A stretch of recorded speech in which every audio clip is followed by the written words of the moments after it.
Imagine waking up one day and realizing you've officially entered a new chapter of life, one filled with more freedom, more wisdom, and more opportunities than ever before.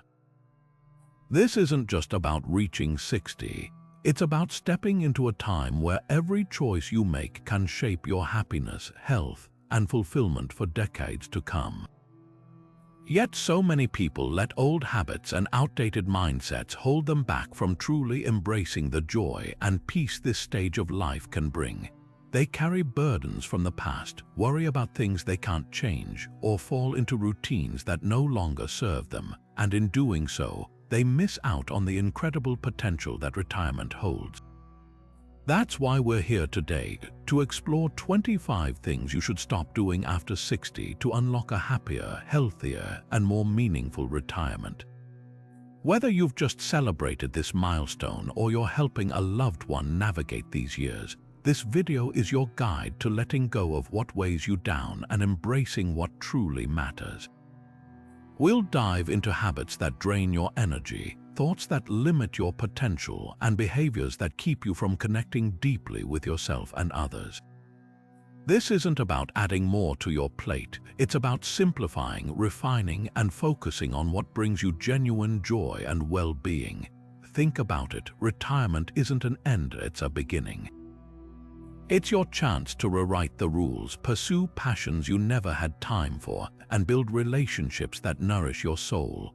But to do that, you need to clear away the clutter, both mental and physical, that might be holding you back. From releasing the need to please everyone to stopping the comparison game, from quitting outdated financial fears to letting go of grudges that steal your peace, each of these 25 shifts will help you step more fully into the life you deserve. So settle in, open your mind, and get ready to discover how small changes can lead to big transformations in your golden years. And stopping number 1 on our list is something that might seem obvious, but it's astonishing how many people let it slide, neglecting your regular health checkups. Think of your body like a finely tuned classic car you've owned for decades. You wouldn't just ignore strange noises or skip oil changes, hoping for the best on a long road trip. You'd get it looked at by a trusted mechanic to ensure a smooth, reliable journey. Your health deserves that same proactive, respectful care. After 60, these appointments are no longer just about fixing what's broken. They are your most powerful tool for preventative maintenance, ensuring you can fully enjoy the open road ahead. This shift in mindset is crucial. We're moving from reactive care, only seeing a doctor when something feels terribly wrong, to proactive, preventative care. It's the difference between waiting for a small spark to become a 5-alarm fire and having a sophisticated smoke alarm system that alerts you to the first wisp of smoke. Screenings for conditions like high blood pressure, cholesterol, diabetes, and various cancers are that early alarm system. Catching these issues in their earliest stages often means simpler, more effective treatments and far better outcomes. A colonoscopy, for instance, can not only detect cancer early but can actually prevent it by removing precancerous polyps. A bone density scan can reveal osteoporosis before a minor stumble leads to a life-altering fracture. This isn't about fearing illness, it's about empowering yourself with knowledge. But beyond the tests and numbers, this is about building a partnership with your healthcare provider. This relationship is a two-way street. It's about finding a doctor you trust and feel comfortable with, someone who listens to your concerns and respects your wisdom about your own body. Come prepared to your appointments. Write down your questions beforehand. No concern is too small. Discuss your medications, any changes in your energy levels, sleep patterns, or mood. These details are vital clues that help your doctor paint a complete picture of your health. This collaborative relationship is your frontline defense, turning a potentially intimidating clinical experience into a supportive dialogue focused on preserving your vitality. Ultimately, prioritizing these checkups is one of the most profound acts of self-respect you can practice in this chapter. It sends a clear message to yourself and your loved ones that your well-being is a priority, that your presence in their lives is valued, and that you are invested in making the most of every single day. It's the foundation upon which a truly happy and healthy retirement is built, giving you the confidence and energy to pursue everything else on this list. And that foundation of preventative healthcare is powerfully supported by the very next thing you need to stop doing: ignoring your diet and nutrition. The food you choose is far more than just fuel. It's the fundamental building material for every cell in your body, and after 60, the blueprint for those repairs and renewals has changed. What served you in your 40s might not support you now. It's time to move away from eating on autopilot and start making intentional, powerful choices that directly fuel your vitality. This isn't about restrictive dieting or chasing a number on a scale. It's about strategic nourishment. Think of it as upgrading the quality of the premium fuel you put into that classic car we talked about. You wouldn't fill a high-performance engine with low-grade gas and expect a smooth ride. The first shift involves a conscious move away from processed foods, which are often loaded with hidden sugars, unhealthy fats, and sodium. These ingredients are like internal saboteurs. Excessive sugar, for instance, can lead to energy crashes and inflammation, which is now understood to be a root cause of many chronic conditions. Unhealthy fats can negatively impact cholesterol levels and cardiovascular health. Instead, your plate should become a vibrant canvas of whole foods.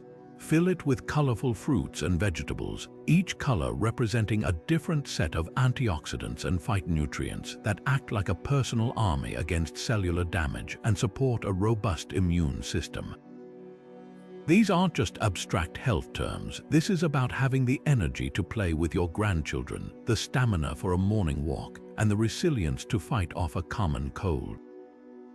Lean proteins become absolutely crucial now. With age, we naturally begin to lose muscle mass, a condition known as sarcopenia. This isn't just about strength, it's about mobility, balance, and independence.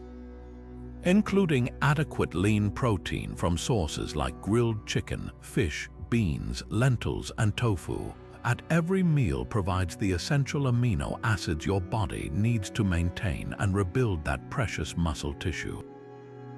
It helps you stay strong, prevents frailty, and supports everything from your immune function to your metabolic rate.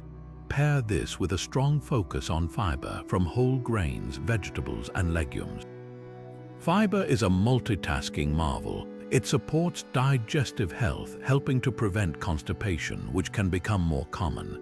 It helps manage cholesterol levels and keeps blood sugar on an even keel, preventing those sharp spikes and drops that leave you feeling drained. And we cannot forget the simplest yet most often neglected nutrient of all: water. Hydration is the silent workhorse of wellness. As we age, our sense of thirst can diminish, making us more susceptible to dehydration, which can masquerade as fatigue, confusion, or dizziness.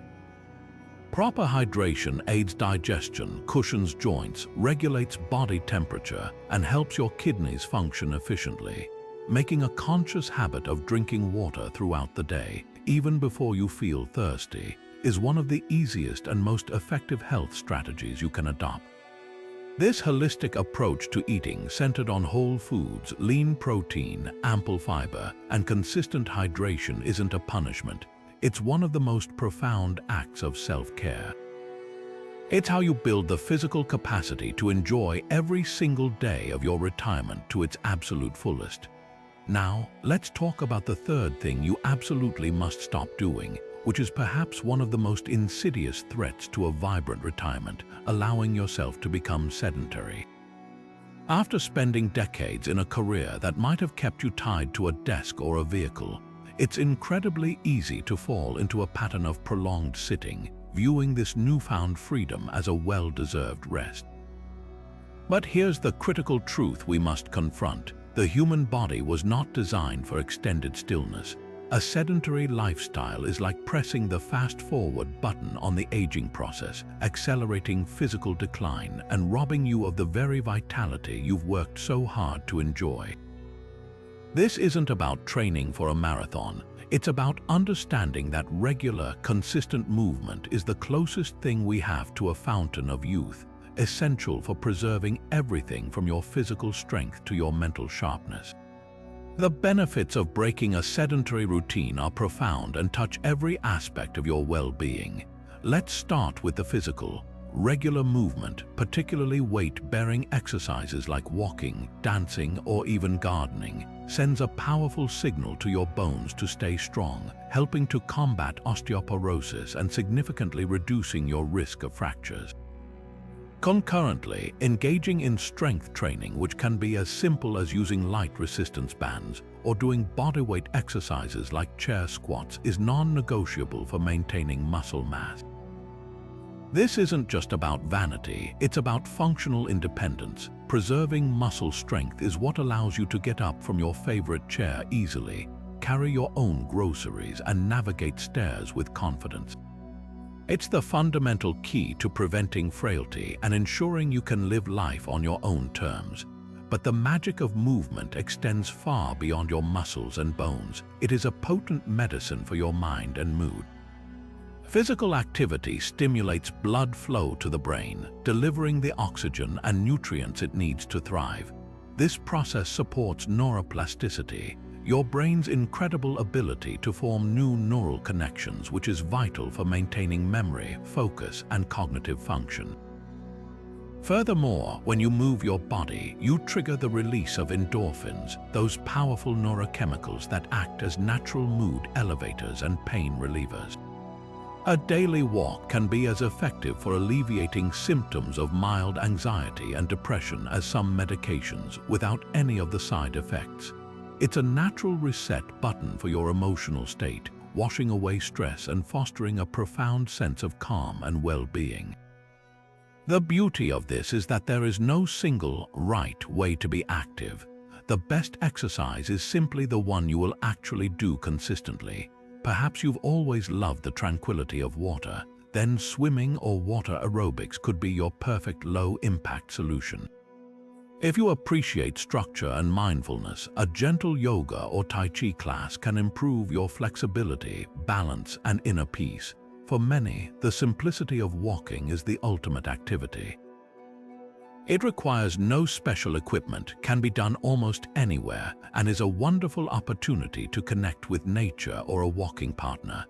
The goal is to find joy in the movement itself, to rediscover what it feels like to be in your body and experience the world through motion.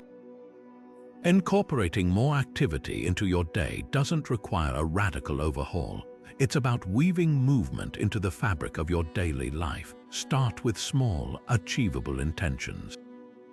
Commit to a 10-minute walk after breakfast and another after dinner. Set a timer to stand up and stretch for 2 minutes every half hour you spend reading or watching television. Park at the far end of the parking lot when you go shopping. Choose the stairs instead of the elevator. These micro movements accumulate into a significant health boost over time. The most important step is the first one, the decision to interrupt long periods of sitting and prioritize your body's innate need to move. By making this shift, you aren't just adding years to your life, you are adding vibrant, capable life to your years. Just as crucial as that daily walk for your body is the consistent workout your mind deserves. And stopping number 4 is all about ending the habit of skipping mental exercise. We spend so much time focusing on physical fitness, often forgetting that our brain is the command center for everything we do and experience. Think of your cognitive abilities not as a static, fixed set of skills, but as a vibrant, living garden. If you neglect it, weeds of forgetfulness can creep in, and the pathways between ideas can become overgrown. But if you tend to it regularly, watering it with curiosity, pruning it with challenges, and nourishing it with new information, that garden will continue to flourish, bursting with color and life for years to come. Mental stagnation is a silent thief, gradually robbing you of the sharpness, creativity, and quick wit that define a vibrant life. The risks of letting our cognitive muscles atrophy are very real. Without regular stimulation, our neural pathways, the intricate communication networks within the brain, can become less efficient. This can manifest as that frustrating feeling of a word being on the tip of your tongue, taking longer to learn a new technology, or struggling to recall a recent event with clarity. For some, this decline can progress into more serious conditions like dementia. But here is the empowering part: this is not an inevitable fate. Neuroplasticity, the brain's remarkable ability to reorganize itself by forming new neural connections throughout life, means our brains remain capable of adaptation and growth at any age. Every time you truly challenge your mind, you are quite literally strengthening existing neural pathways and building new ones, creating a cognitive reserve that acts as a buffer against decline. The wonderful news is that giving your brain a workout doesn't require a textbook or a rigid routine. It's about intentionally engaging in activities that push you beyond passive consumption. This is the difference between simply watching television and actively debating the themes of a documentary with a friend afterward. Deep, thoughtful discussions where you consider different perspectives are a fantastic mental gymnasium. So is the act of reading books that introduce you to new ideas or complex narratives, forcing your brain to concentrate, comprehend, and make connections. Engaging with art, whether by visiting a museum and interpreting a painting or learning to play a musical instrument, fires up diverse regions of the brain in a symphony of cognitive activity. Deliberately learning a new skill is perhaps one of the most potent forms of mental exercise available to us. It doesn't have to be something monumental. The key is the process of being a novice again. This could mean deciding to learn a new language through an app which challenges memory and auditory processing. It could be taking a woodworking or pottery class which combines spatial reasoning, fine motor skills, and problem solving. Even mastering a new recipe, understanding the nuances of a different cuisine, and timing all the elements to come together perfectly is a complex cognitive task that delivers a delicious reward. The initial frustration of not being immediately good at something is actually a sign that you are squarely in the learning zone, and that is where the most significant brain growth occurs. And let's not forget the simple power of puzzles and games. Strategizing over a chessboard, working through a challenging crossword or Sudoku, or even playing a card game that requires memory and tactics. These are not mere pastimes. They are targeted workouts for specific cognitive functions like logic, pattern recognition, and short-term memory. The goal is to incorporate a variety of these activities into your weekly rhythm, creating a rich and varied mental diet that keeps your brain curious, agile, and endlessly resilient. By making mental exercise a non-negotiable part of your life, you are making a powerful investment in preserving your ability to learn, to remember, and to engage with the world in a deeply meaningful way. Yet, even with a sharp and active mind, one of the most profound shifts we must make is recognizing that true well-being isn't just an individual pursuit. It's deeply woven into the fabric of our connections with others. This brings us to stopping number 5 on our list, a critical habit that can quietly creep into our lives if we're not vigilant: isolating yourself. Retirement often brings a massive yet unspoken change to your daily social structure. The workplace, which for decades provided built-in camaraderie, shared purpose, and casual conversations by the coffee machine, is suddenly gone. Without that framework, it is incredibly easy to find your world becoming smaller and quieter without even realizing it. But human beings are fundamentally wired for connection. We are not meant to navigate life's journey alone, and choosing to retreat into isolation is like voluntarily closing the windows and shutting off the lights in a room. It dims the entire experience of life and can have devastating consequences for both your emotional and physical health. The dangers of prolonged loneliness are far more than just a fleeting sense of sadness. It is a serious health risk that has been equated to smoking 15 cigarettes a day. Chronic loneliness triggers a constant state of low-grade stress in the body, flooding your system with cortisol, the stress hormone. Over time, this sustained chemical response can lead to elevated blood pressure, a weakened immune system making you more susceptible to illness, and increased inflammation throughout the body, which is a known contributor to a host of chronic diseases from heart conditions to cognitive decline. Mentally and emotionally, the impact is just as severe. Isolation can fuel a cycle of negative thinking, anxiety, and depression. It erodes your sense of self-worth and can make the world feel like a much more intimidating and unwelcoming place. This isn't about how many people you know, it's about the quality and depth of your connections, the feeling that you are seen, heard, and valued by others. The beautiful antidote to this is intentionally nurturing your existing friendships and being courageous enough to forge new ones. Those long-standing friendships are priceless treasures. These are the people who have known you through different chapters of your life. They share your history and understand your journey without needing a lengthy explanation. Make a conscious effort to prioritize these relationships. Schedule regular phone calls, meet for coffee, or organize a monthly dinner club. Don't wait for the invitation to come to you. Be the one who initiates. At the same time, embrace the opportunity to expand your social circle. This might feel daunting at first, but it is one of the most rewarding investments you can make. Seek out groups built around your interests and passions. If you love to read, join a book club at your local library where you can discuss ideas and stories with fellow enthusiasts. If you have a green thumb, a community garden offers not just a plot of land but a plot of shared conversation and collective pride. Volunteering your time and skills is a profoundly powerful way to combat isolation because it addresses two core human needs simultaneously: the need for social connection and the need for purpose. Offering your time to a cause you believe in, whether it's mentoring a young person, serving meals at a soup kitchen, or helping out at an animal shelter, immediately plugs you into a community of like-minded individuals who share your values. You are working alongside people toward a common goal, which is a fantastic foundation for building new friendships. Furthermore, the act of giving back provides an immense sense of fulfillment and reminds you that your experience, time, and compassion are incredibly valuable to the world around you.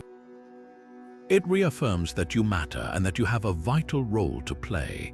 And in our modern world, we cannot overlook the incredible tool of technology for maintaining and strengthening bonds, especially with family and friends who may live far away. Learning to use video calling platforms can feel like a miracle, transforming a phone call into a face-to-face visit where you can read expressions and share moments in real time.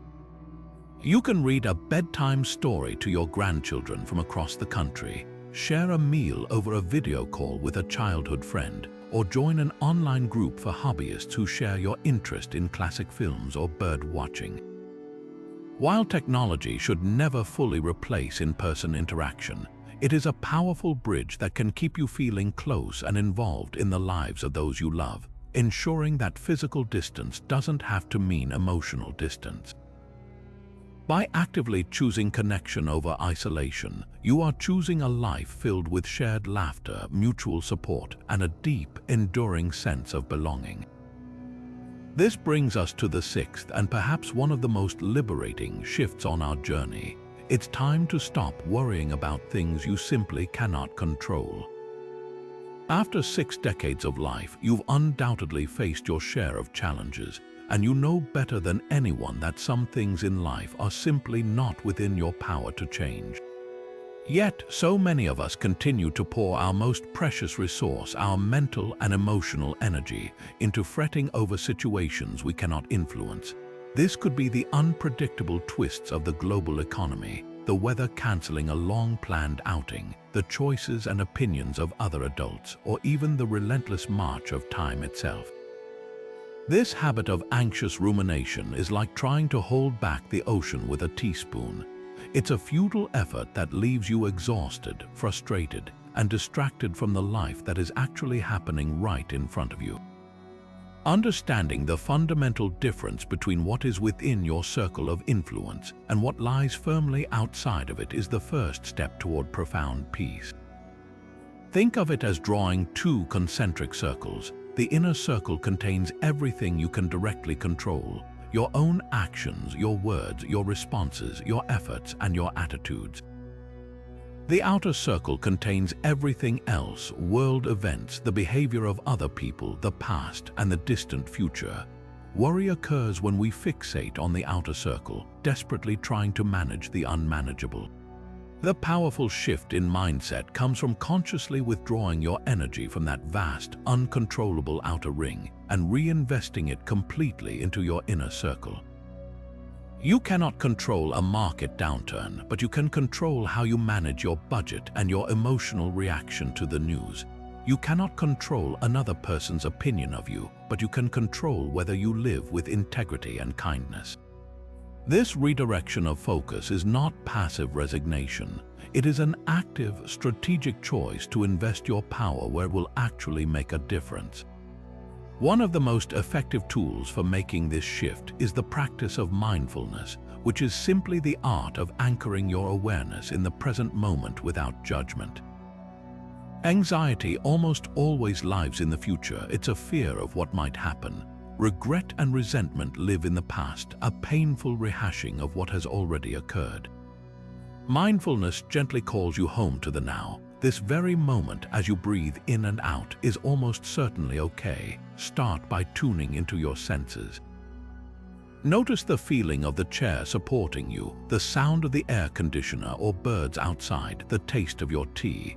When you find your mind spiraling into a what-if scenario about a future you cannot predict, acknowledge the thought without following it down the rabbit hole. You might silently say to yourself, "That's a thought about the future," and then return your attention to your breath. This isn't about suppressing thoughts. It's about changing your relationship with them, recognizing that you are the sky, not the passing storm clouds of worry. Cultivating a regular practice of acceptance is another cornerstone of releasing uncontrollable worries. Acceptance is not the same as approval or defeat. It does not mean you have to like a difficult situation. It simply means you stop fighting against the reality of it. Arguing with what is like getting your foot stuck in the mud and then pressing the accelerator. You just spin your wheels and sink deeper. Acceptance is the act of turning off the engine, getting out, and assessing the situation clearly so you can make a rational decision about what to do next. It's saying, "Okay, it's raining on the day of the picnic. I'm disappointed, but now I can pivot to a fun indoor plan." This radical acceptance of reality frees up all the energy you are wasting on resistance and allows you to channel it into thoughtful, effective action within your sphere of influence. Finally, make a conscious effort to curate your information diet and your conversations. Constant exposure to sensationalized negative news cycles and engaging in endless doom scrolling feeds the part of your brain that is primed for anxiety. It bombards you with problems from the outer circle that you are personally powerless to solve. Set firm boundaries, designate specific, limited times to catch up on the news rather than letting it be a constant background noise. Be equally mindful of your social interactions. Gently steer conversations away from repetitive complaining sessions about politics or other unsolvable issues. Instead, redirect the dialogue toward shared interests, positive plans, or personal stories. By taking charge of what you allow into your mind, you create a mental environment that is conducive to calm and focused engagement with your own life, allowing you to preserve your energy for the people and pursuits that truly matter and bring you joy. This powerful realization leads us directly to the seventh essential shift on our list, a declaration of intent that can redefine your entire retirement. It is time to stop putting off your dreams. For decades, your life likely followed a script written by responsibilities, building a career, raising a family, meeting obligations. Those dreams, those secret passions and quiet whispers of "what if" were often lovingly set aside on a shelf labeled "someday." Well, my friend, someday has officially arrived. This chapter of your life is not a waiting room, it is the main event. It is your dedicated time to finally take those dreams down from the shelf, dust them off, and breathe life into them. Believing that you are too old, that it's too late, or that your moment has passed is perhaps the greatest disservice you can do to yourself. Age is not a barrier to living fully. It is your invitation to live with intention, freedom, and unapologetic joy. The first and most thrilling step is to give yourself official permission to dream again without limits or self-judgment. Grab a notebook and begin crafting your personal bucket list. This isn't about creating a morbid checklist of things to do before you die. Think of it as a life list, a vibrant menu of experiences that will add richness, color, and profound meaning to your years ahead. Let your imagination run wild. What has always called to you? Perhaps it's standing in the Sistine Chapel and seeing Michelangelo's masterpiece with your own eyes, feeling the history in the air. Maybe it's finally learning to play the piano and mastering that one classical piece you've always loved. It could be as grand as taking a cross-country train journey, or as simple and profound as writing your memoirs to leave as a legacy for your family, sharing the stories and wisdom that only you possess.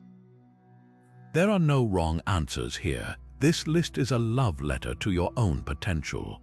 Once you have that list, the key is to move from the abstract realm of dreaming into the tangible world of planning. A dream without a plan is just a wish. Choose one item, just one, to start with. Break it down into the smallest, most manageable steps. If your dream is to visit Italy, your first step isn't booking a flight. It's opening a travel website and simply looking at pictures of Rome for 10 minutes to fuel your inspiration. The next step might be opening a dedicated savings account and naming it Italian Adventure. The step after that could be learning 3 basic Italian phrases a week. These micro-actions are incredibly powerful because they build momentum and shatter the illusion that the goal is too big or too distant. Each small step is a vote of confidence in yourself, proving that you are capable and committed. It is also vital to reframe your concept of success. Pursuing a dream in your 60s, 70s, and beyond is not about achieving perfection or external validation. It is about the pure joy of engagement and the growth that comes from the attempt itself. Let's say you decide to take a painting class. The goal isn't to become the next Picasso. The goal is to feel the texture of the paint, to get lost in the concentration of mixing colors, to experience the quiet satisfaction of creating something that didn't exist before. Embracing the role of a beginner can be incredibly liberating. It reconnects you with a sense of wonder and curiosity that is often dulled by adulthood. There is a special kind of magic in trying something new, in being imperfect, and in laughing at your own mistakes. This process keeps your spirit young and your mind agile. Look to the world around you for inspiration, and you will find countless examples of individuals who embraced their dreams long after conventional society told them to slow down. Colonel Harland Sanders founded Kentucky Fried Chicken with his first Social Security check. Laura Ingalls Wilder published her first Little House book at 65. Frank McCourt won the Pulitzer Prize for Angela's Ashes in his 60s. While your dream may not be to build a global franchise or win a literary prize, these stories serve as powerful testaments to a simple truth: passion and purpose have no expiration date. Your accumulated life experience is not a liability, it is your greatest asset. It provides you with patience, perspective, and resilience that a 20-year-old simply doesn't have. You know yourself better now, you understand what truly brings you fulfillment, and you have the wisdom to prioritize it. Do not let the fear of failure be the thing that holds you back. The only true failure is never trying at all. Even if you pursue a dream and decide it's not for you, you will have gained invaluable self-knowledge and the pride that comes from courageously stepping out of your comfort zone. That experience itself becomes a part of your rich life tapestry, so make the choice today.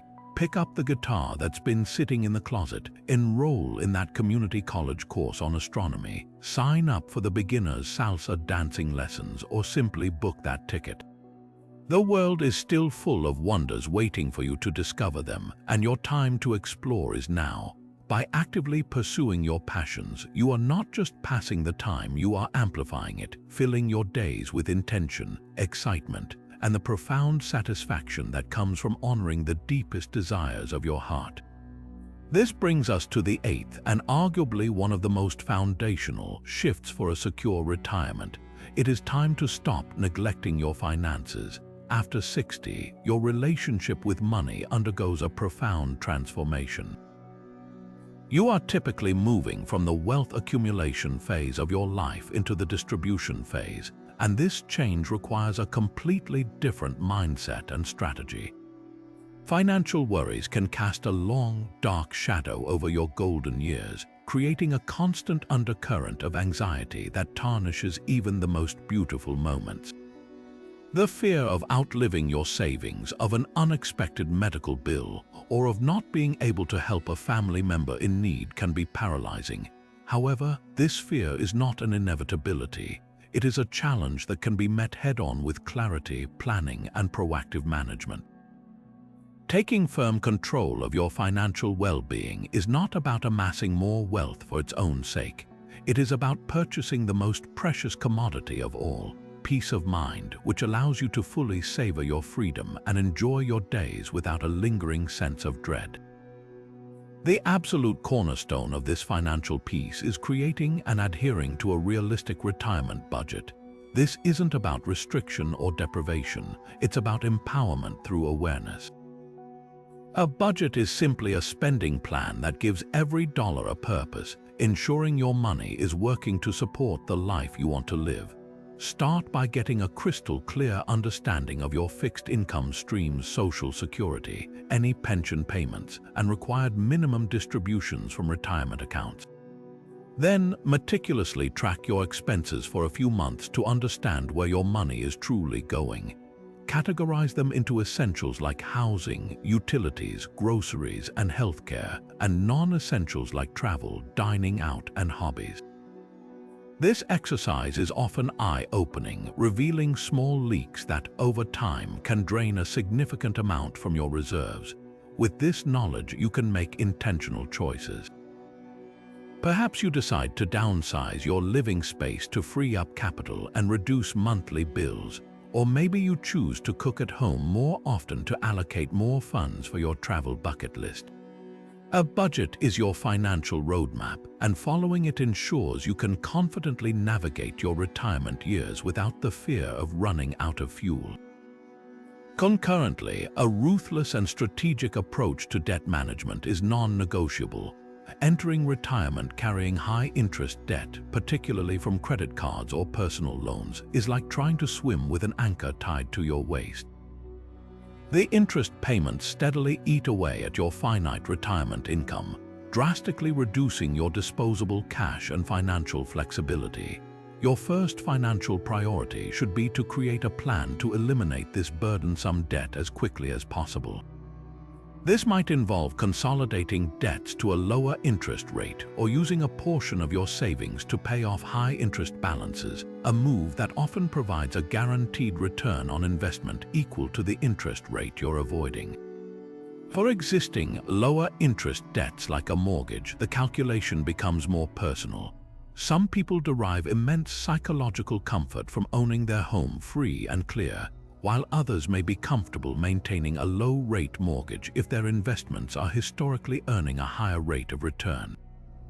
The key is to make this decision consciously, based on your overall financial picture and your personal tolerance for risk, rather than letting inertia make the choice for you. Perhaps the most critical and often most intimidating aspect is gaining a confident understanding of your investments and income strategy. The set-it-and-forget-it approach that might have worked during your accumulation years is far too risky now. Your portfolio needs to be structured not just for growth, but more importantly for preservation and income. This is where consulting a credentialed, fee-only financial advisor can be one of the best investments you ever make. A good advisor acts as a co-pilot, helping you navigate complex decisions like determining a sustainable withdrawal. Rate the percentage of your savings you can take out each year without jeopardizing your future. They can help you understand the crucial role of asset allocation, ensuring your investments are appropriately diversified to weather market volatility without exposing you to undue risk. They can also guide you on the optimal order for drawing from your various accounts such as taxable, tax-deferred, and tax-free Roth accounts, a strategy that can save you thousands in taxes over the course of your retirement. This isn't about becoming a Wall Street expert overnight. It's about understanding the basic principles well enough to ask informed questions and feel secure in your financial plan. Finally, you must confront and plan for the single largest potential threat to your retirement nest egg: healthcare costs. It is a sobering reality that even with Medicare, you will face significant out-of-pocket expenses for premiums, deductibles, copays, and crucially, long-term care, which is not covered by traditional Medicare.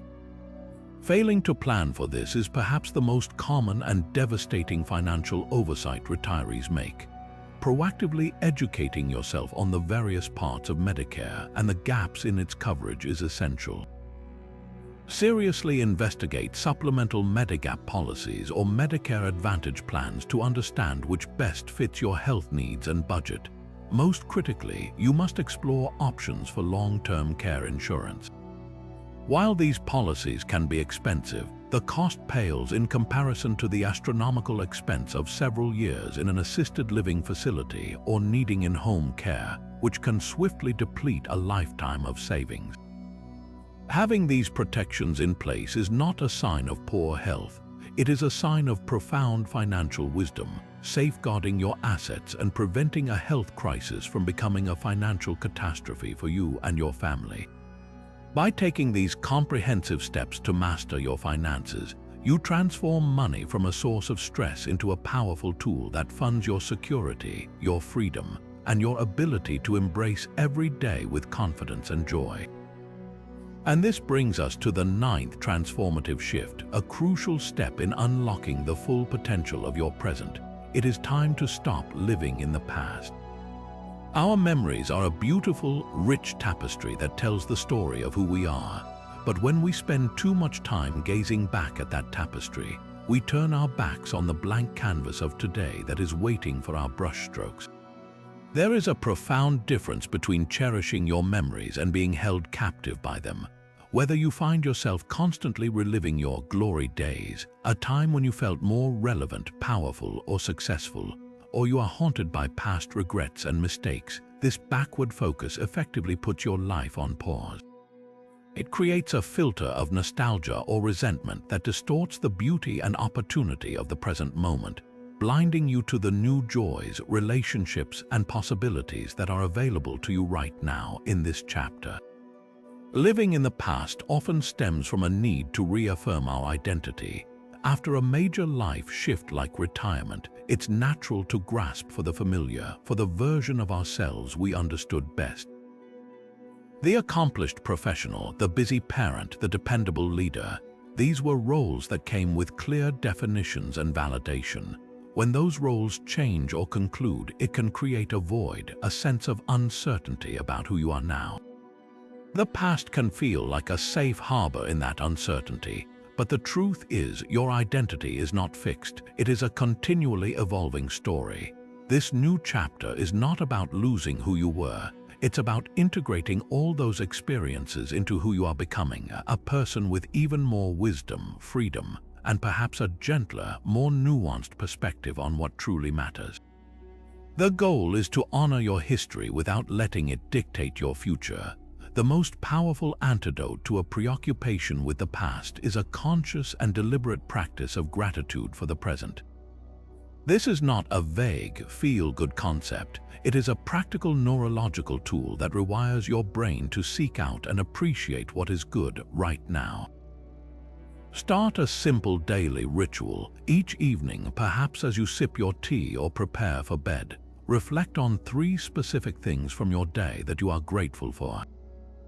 They don't have to be monumental. It could be the warmth of the sun on your face during your walk, the satisfying crunch of a fresh apple, a heartfelt laugh shared with an old friend over the phone, or the simple comfort of your favorite chair. This practice actively trains your mind to scan for positives in the current moment, pulling your focus away from what was and anchoring it firmly in what is. Over time, this builds a deep-seated appreciation for the small, beautiful details that make up a fulfilling life, and you begin to realize that joy is not a distant memory. It is available in countless forms every single day. Alongside gratitude, you must actively cultivate new experiences. The best way to stop missing the old stories is to start writing new ones. Your brain is designed to pay attention to novelty. When you try something for the first time, learn a new skill, or visit a place you've never been, your brain lights up with activity, releasing dopamine and creating fresh, vivid memories. These new experiences become the landmarks of your present life, giving you new stories to tell and new sources of pride and excitement. They prove to you unequivocally that your capacity for growth, adventure, and wonder did not expire on your 60th birthday. Sign up for that class you've been curious about, explore a new hiking trail, volunteer for a cause that is completely new to you, or simply try a cuisine you've never tasted before. Each new experience is a declaration that your life is moving forward, and it fills your present with a sense of anticipation and aliveness that the past can never replicate. This forward momentum is fueled by another essential shift: forgiving yourself and others for the perceived failures and hurts of yesterday. Carrying old regrets or resentments is like dragging a heavy suitcase everywhere you go. It weighs you down and makes the journey of today exhausting. Forgiveness is not about condoning a past wrong or pretending it didn't happen. It is about making the choice to set down that heavy suitcase so you can walk forward unburdened. Forgiving yourself for past mistakes is an act of profound self-compassion. It is acknowledging that you did the best you could with the knowledge, resources, and emotional capacity you had at the time. You cannot change a single moment of the past, but you can change how you hold it. You can choose to see those moments not as failures, but as the essential lessons that forged your wisdom and strength. Similarly, releasing resentment towards others is a gift you give yourself. It frees you from the toxic energy of bitterness and opens up space for more positive connections in the here and now. The past has already had its turn. This is your moment to choose peace. This powerful act of releasing the past naturally leads us to the 10th essential shift, a liberating step that can dissolve so much unnecessary suffering. It is time to stop comparing yourself to others. In this hyper-connected world, it is easier than ever to fall into the trap of measuring your retirement against the carefully curated highlight reels of friends, family, and even strangers online. You see the lavish vacations, the seemingly perfect health, the grandchildren's accomplishments, and the beautifully decorated homes, and it's so easy to feel a quiet sense of lack, as if your own life is somehow falling short. But this habit of constant comparison is a thief of joy, a mental loop that robs you of your peace and minimizes your own unique journey. The truth that we must embrace now more than ever is that retirement is not a competition with a single finish line. It is a deeply personal pilgrimage, and your path is unlike anyone else's because it is yours alone. The fundamental flaw in comparison is that it's an utterly unfair and illogical equation. You are comparing your entire reality, your behind-the-scenes struggles, your financial constraints, your health history, your complex family dynamics, to someone else's public performance, their greatest hits album.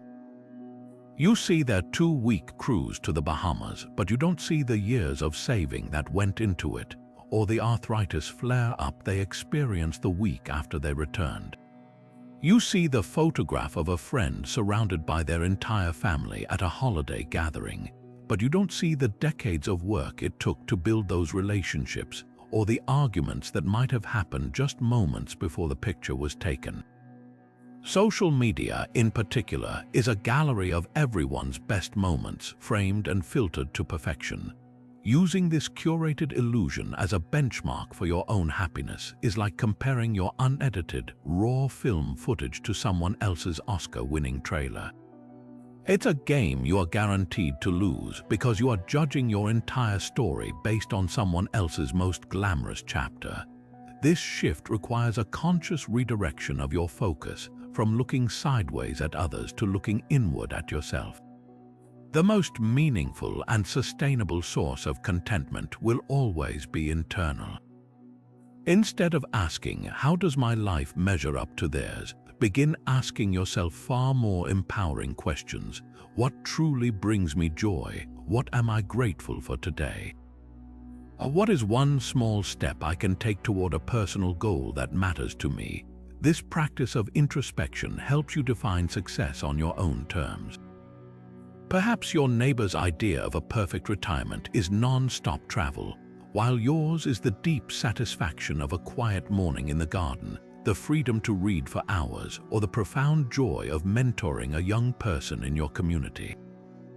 Neither is better or worse, they are simply different expressions of a life well lived. Your values, your passions, and your definition of a good day are the only metrics that truly matter.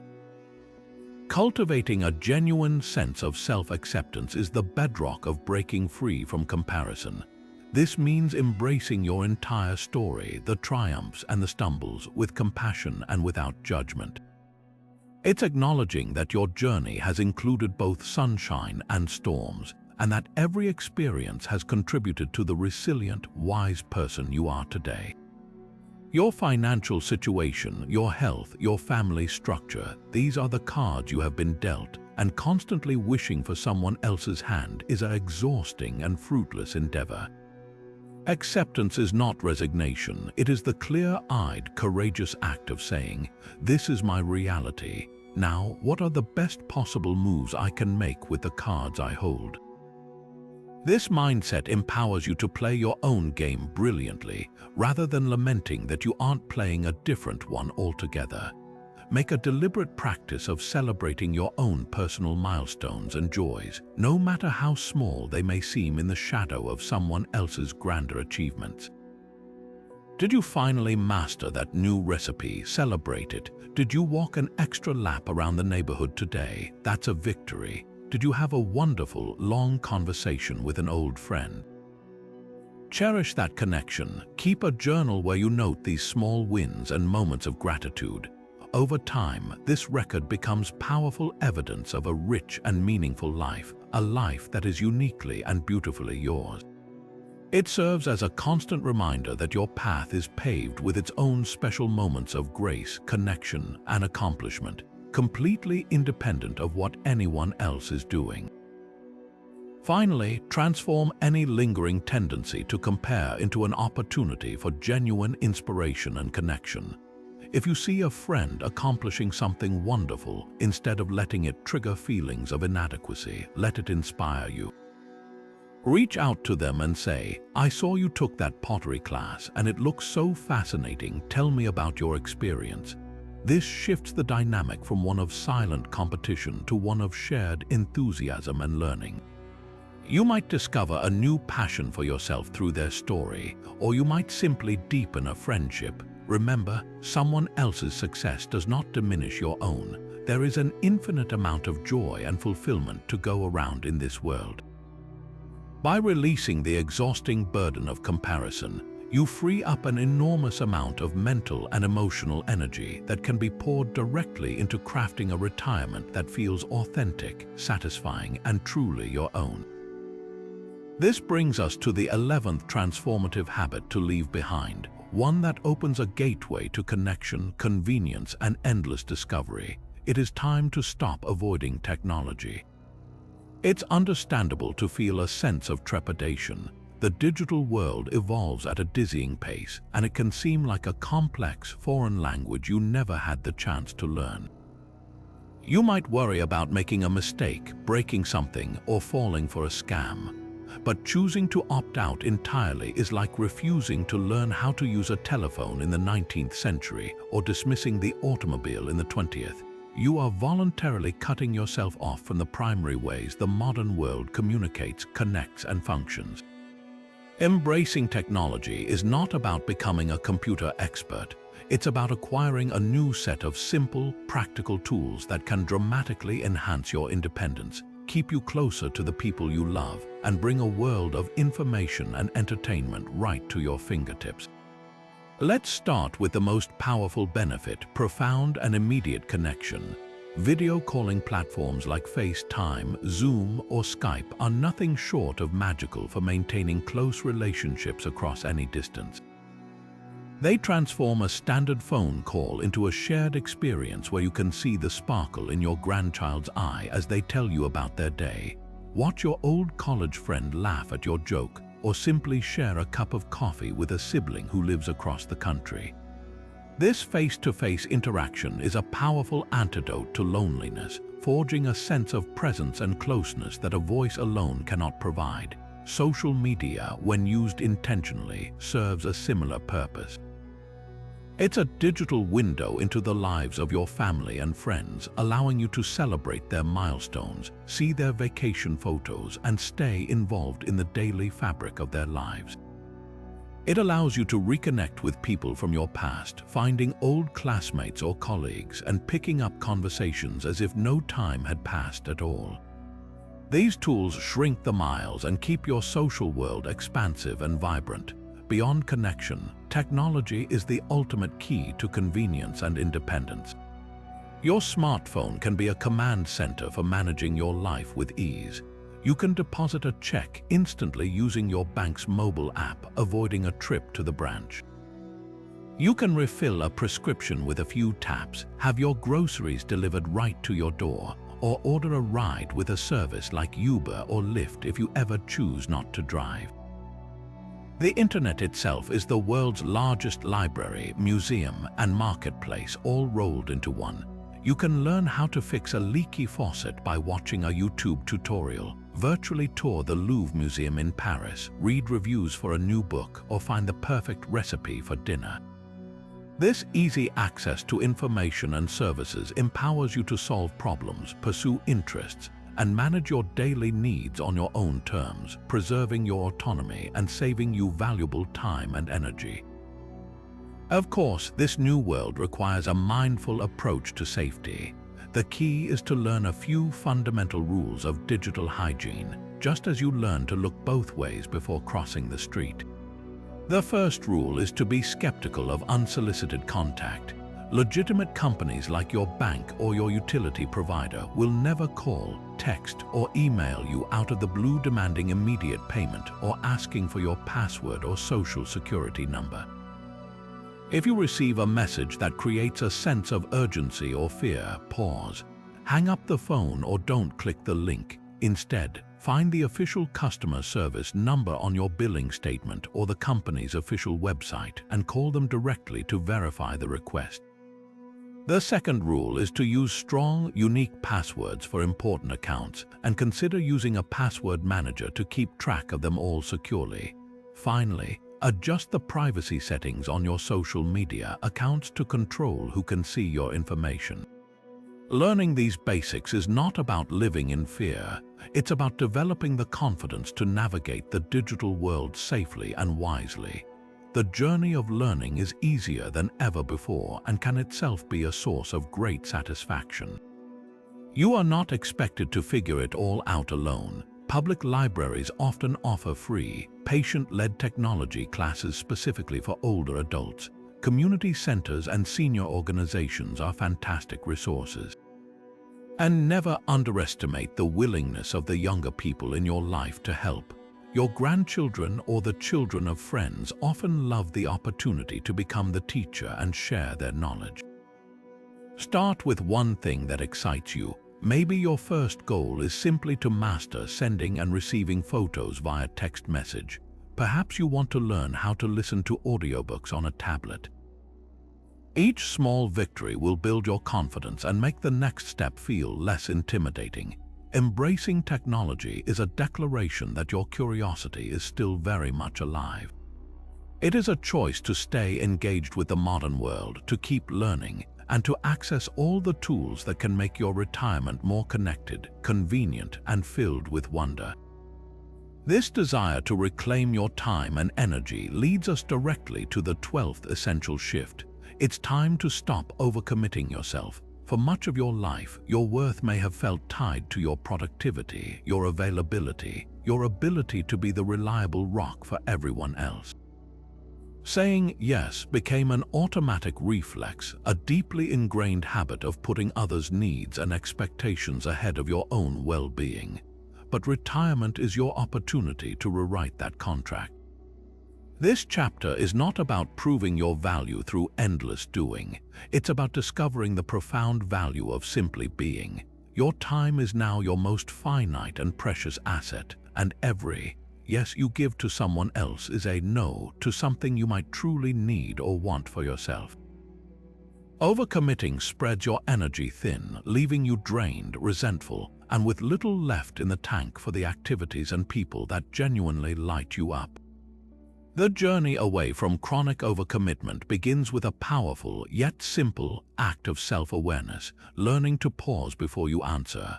When a request comes in, whether it's to chair a new committee, babysit on a day you had planned for rest, or attend an event you have no interest in, train yourself to create a moment of space. A simple, graceful phrase like, "Let me check my calendar and get back to you," or "That sounds interesting, I need to think about whether I can give it the attention it deserves," becomes your new best friend. This pause is your lifeline. It disrupts the automatic yes reflex and gives you the crucial time to consult your internal compass. In that space, ask yourself the clarifying questions that lead to conscious choice. Does this request align with my core values and current priorities? Do I have the physical and emotional energy for this without depleting myself?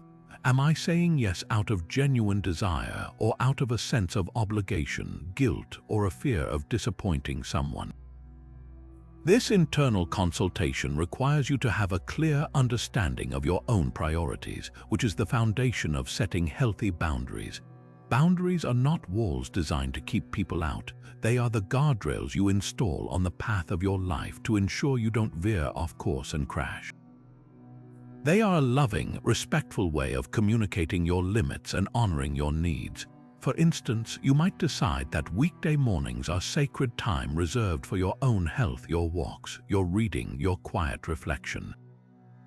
A boundary would be politely declining any requests that infringe upon that time. Or you might decide that you are willing to volunteer for one meaningful cause, but not three. Communicating this boundary is not a rejection of the other organizations. It is an affirmation of your commitment to showing up fully and effectively for the one you have chosen, rather than showing up as a frazzled, half-present version of yourself for all of them. At the heart of this practice lies the crucial skill of learning to decline requests gracefully and without guilt. Many of us struggle with this because we equate saying no with being unkind or unhelpful. We must reframe this. A thoughtful, honest no is actually a gift. It is a gift of honesty to the other person, and more importantly, it is a gift of integrity to yourself. You can deliver a no with warmth and clarity. "Thank you so much for thinking of me for this project. It sounds wonderful, but unfortunately my plate is full right now and I wouldn't be able to do it justice." Or, "I'm so touched you asked me to help, but I've made a commitment to myself to keep my Tuesdays free for family time." Notice that these are clear, firm, and require no lengthy justification or apology. You are not obligated to fabricate an elaborate excuse. Your own priorities and energy levels are reason enough. By saying no to the things that drain you, you are saying a resounding yes to your own health, your passions, and your capacity to be fully present for the people and pursuits that matter most. Ultimately, protecting your time and energy in this way is the ultimate act of self-care. It is the recognition that you are the steward of your own vitality, and that to pour from an empty cup helps no one. When you stop overcommitting, you create spaciousness in your schedule. This white space is not a void to be filled. It is the fertile ground where spontaneity, creativity, and deep rest can take root. It is in these unhurried moments that you might finally pick up that paintbrush, have that long, meandering phone call with an old friend, or simply sit on the porch and watch the birds without a single item on your to-do list. By consciously choosing where to invest your precious resources, you move from a life of reactive busyness to one of proactive meaning, ensuring that your retirement is defined not by a checklist of obligations, but by a deep and abiding sense of personal fulfillment. And this foundation of personal well-being, of protecting your time and honoring your own needs, extends directly into one of the most fundamental pillars of health that is so often taken for granted. It is time to stop ignoring your sleep. For decades, you may have worn your ability to function on minimal rest as a badge of honor, a necessity of a demanding career and a busy family life. But after 60, the equation changes completely. Quality sleep is no longer a luxury or an optional recharge. It is non-negotiable, fundamental maintenance for your brain and body. Think of those 7 to 9 hours of nightly rest as the most critical shift of your body's maintenance crew. While you are peacefully asleep, this crew is working tirelessly, repairing cellular damage, consolidating memories from the day, flushing toxins from your brain, rebalancing hormones that regulate mood and appetite, and fortifying your immune system. To shortchange your sleep is to send this essential crew home early, leaving vital work undone and allowing the wear and tear of daily life to accumulate unchecked. The first step toward reclaiming restful nights is to establish a consistent and calming pre-sleep routine. Your body craves predictability. Going to bed and waking up at roughly the same time every day, even on weekends, helps regulate your body's internal clock, known as your circadian rhythm. This rhythm governs your sleep-wake cycle, and keeping it steady makes falling asleep and waking up feel more natural and effortless. In the hour before bed, consciously transition your mind and body from the busyness of the day into a state of calm readiness for sleep. This means creating a digital sunset powering down televisions, tablets, and smartphones. The blue light emitted by these screens tricks your brain into thinking it's still daytime, suppressing the production of melatonin, the very hormone that makes you feel sleepy. Instead, trade scrolling for something genuinely soothing. This could be reading a physical book under soft light, listening to calming music or an audiobook, taking a warm bath, or practicing gentle stretching or meditation. This ritual becomes a powerful signal to your entire nervous system that the day is over, and it is now safe to power down and drift off.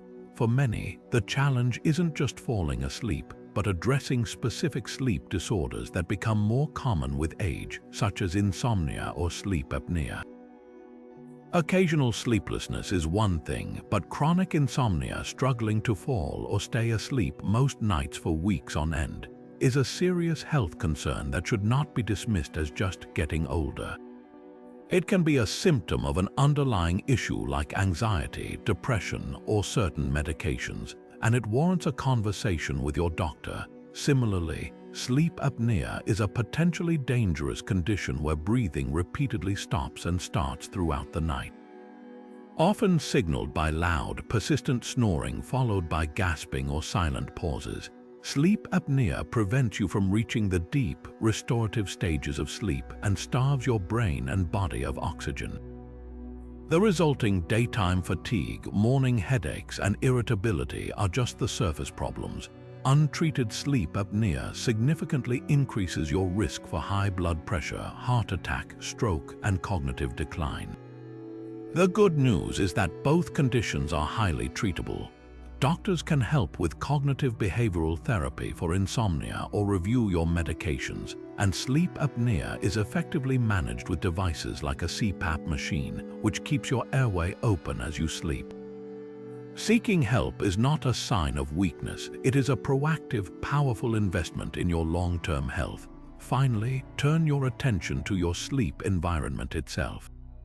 Your bedroom should be a sanctuary designed for one purpose only: deep, uninterrupted rest. Start with the temperature. A slightly cool room, around 65 degrees Fahrenheit, is ideal for sleep as it mirrors your body's natural drop in core temperature at night.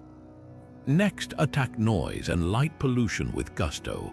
Invest in blackout curtains to make the room as dark as possible, and consider a white noise machine or a fan to mask disruptive sounds from inside or outside the house. Now consider your mattress and pillows. They are not just furniture, they are critical pieces of health equipment.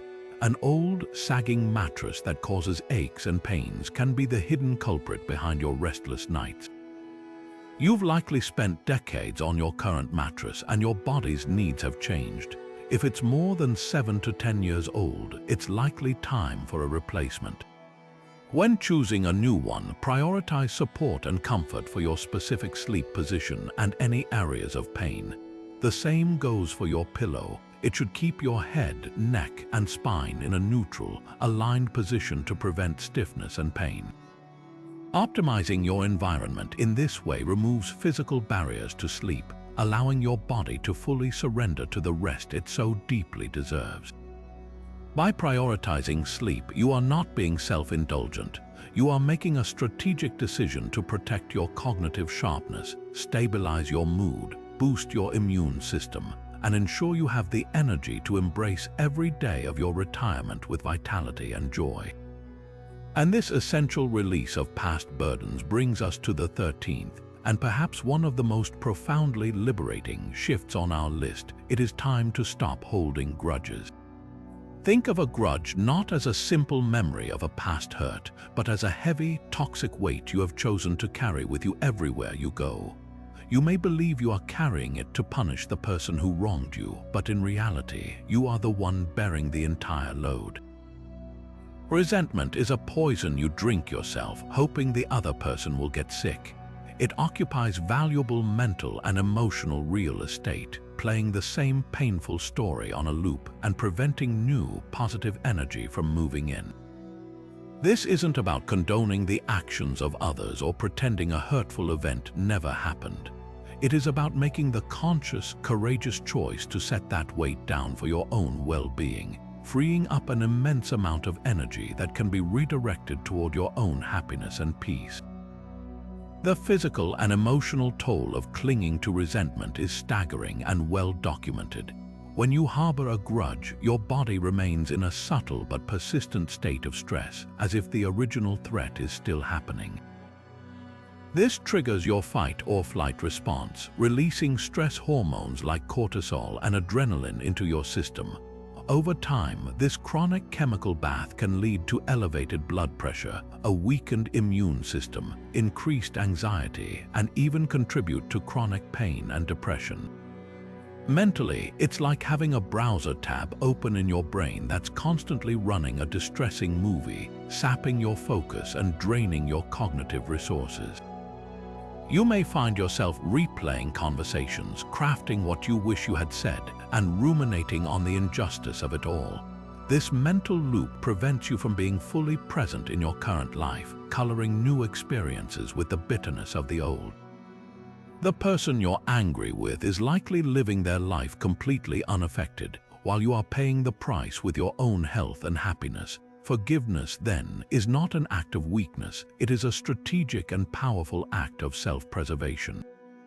It is the decision to stop allowing a past event and another person's actions to have free rein in your mind. It is claiming your own emotional sovereignty. It's crucial to understand what forgiveness is not. It is not reconciliation. You do not necessarily have to reconnect with the person who hurt you, especially if they are toxic or unrepentant. It is not excusing or minimizing the harm that was done. The hurt was real and your feelings about it are valid. Rather, forgiveness is an internal process of letting go of the intense anger and the desire for revenge. It is changing your relationship to the past incident so that it no longer holds power over your present emotional state. You are not doing it for them, you are doing it for you so you can be free. The journey toward forgiveness often begins with a shift in perspective, trying to see the situation through a wider lens. This doesn't mean justifying bad behavior, but rather understanding that hurt people often hurt people. The person who wronged you was likely acting out of their own pain, fear, insecurity, or ignorance. They were navigating their own struggles with the limited tools they had at the time. This doesn't make their actions right, but viewing them as a flawed human being rather than a villain can sometimes drain the charge from the memory, making it easier to release. Another powerful step is to consciously refocus your energy from the past hurt to your present blessings. The mental energy you spend on a grudge is energy you are not spending on the people who love you, the hobbies that bring you joy, or the simple pleasures of a beautiful day. Choosing to invest that energy in gratitude for the good in your life right now actively crowds out the space once occupied by resentment. For some deep hurts, a more formal act of release can be incredibly powerful. This could be writing a letter you never intend to send, pouring out all your anger, pain, and disappointment onto the page. The act of externalizing these feelings can provide a tremendous sense of catharsis and closure. After you've written it, you might choose to safely burn it or tear it up, symbolizing your decision to let it go. Alternatively, you might use a meditation practice, visually imagining the grudge as a heavy stone in your hand, and then consciously choosing to open your fingers and let it drop, feeling the lightness that follows. This is not a one-time event but a process. You may need to make the choice to forgive again and again, especially when the old feelings resurface. Each time you choose peace over anger, you strengthen that neural pathway, making it the easier, more natural choice moving forward. Releasing long-held grudges unlocks a new capacity for healthier, more trusting relationships in the present. When you are no longer tethered to past betrayals, you can approach new connections with an open heart, not a guarded one. It allows you to be more vulnerable and authentic, which are the bedrocks of deep friendship and intimacy. Most importantly, it clears the way for a profound and lasting sense of inner peace. The mental chatter quietens. The constant background hum of resentment is replaced by a calm stillness. You reclaim the energy that was once devoted to maintaining your anger and can now channel it into creativity, laughter, curiosity, and love. Letting go of a grudge is the ultimate declaration that your present and your future are far more important than your past, and that your peace is the most valuable thing you own. This powerful sense of inner peace and self-acceptance naturally extends to how we present ourselves to the world, which brings us to stopping number 14 on our list. It is time to stop neglecting your appearance. This is absolutely not about conforming to unrealistic societal standards of beauty or chasing youth. It has nothing to do with vanity and everything to do with self-respect. The way you choose to present yourself each day is a silent but powerful conversation you are having with yourself and the world. It is a statement of your worth. When you take the time to care for your appearance, you are sending yourself a fundamental message: I matter, I am worth the effort.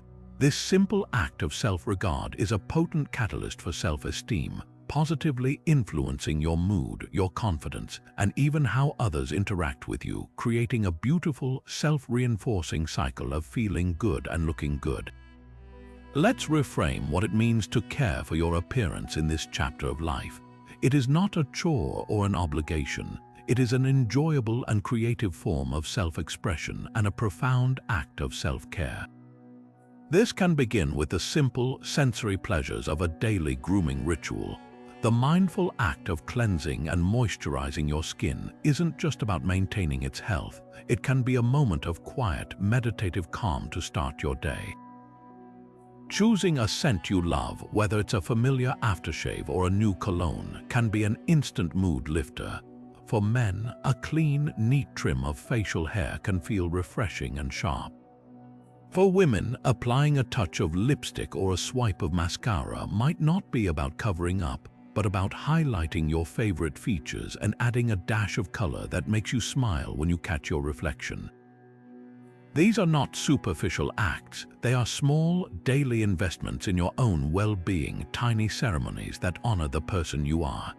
The clothes you wear play an equally important role in this dialogue of self-respect. Think about the psychological difference between spending the day in a faded, stretched-out old sweatsuit versus wearing a well-fitting pair of trousers and a comfortable favorite sweater. One outfit can make you feel invisible and sluggish, while the other can make you feel pulled together, capable, and ready to engage with the world. This isn't about spending a fortune on a new wardrobe.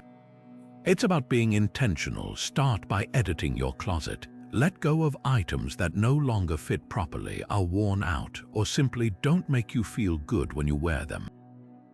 Holding on to clothes that are 2 sizes too small or that you dislike is an act of living in the past or punishing yourself in the present.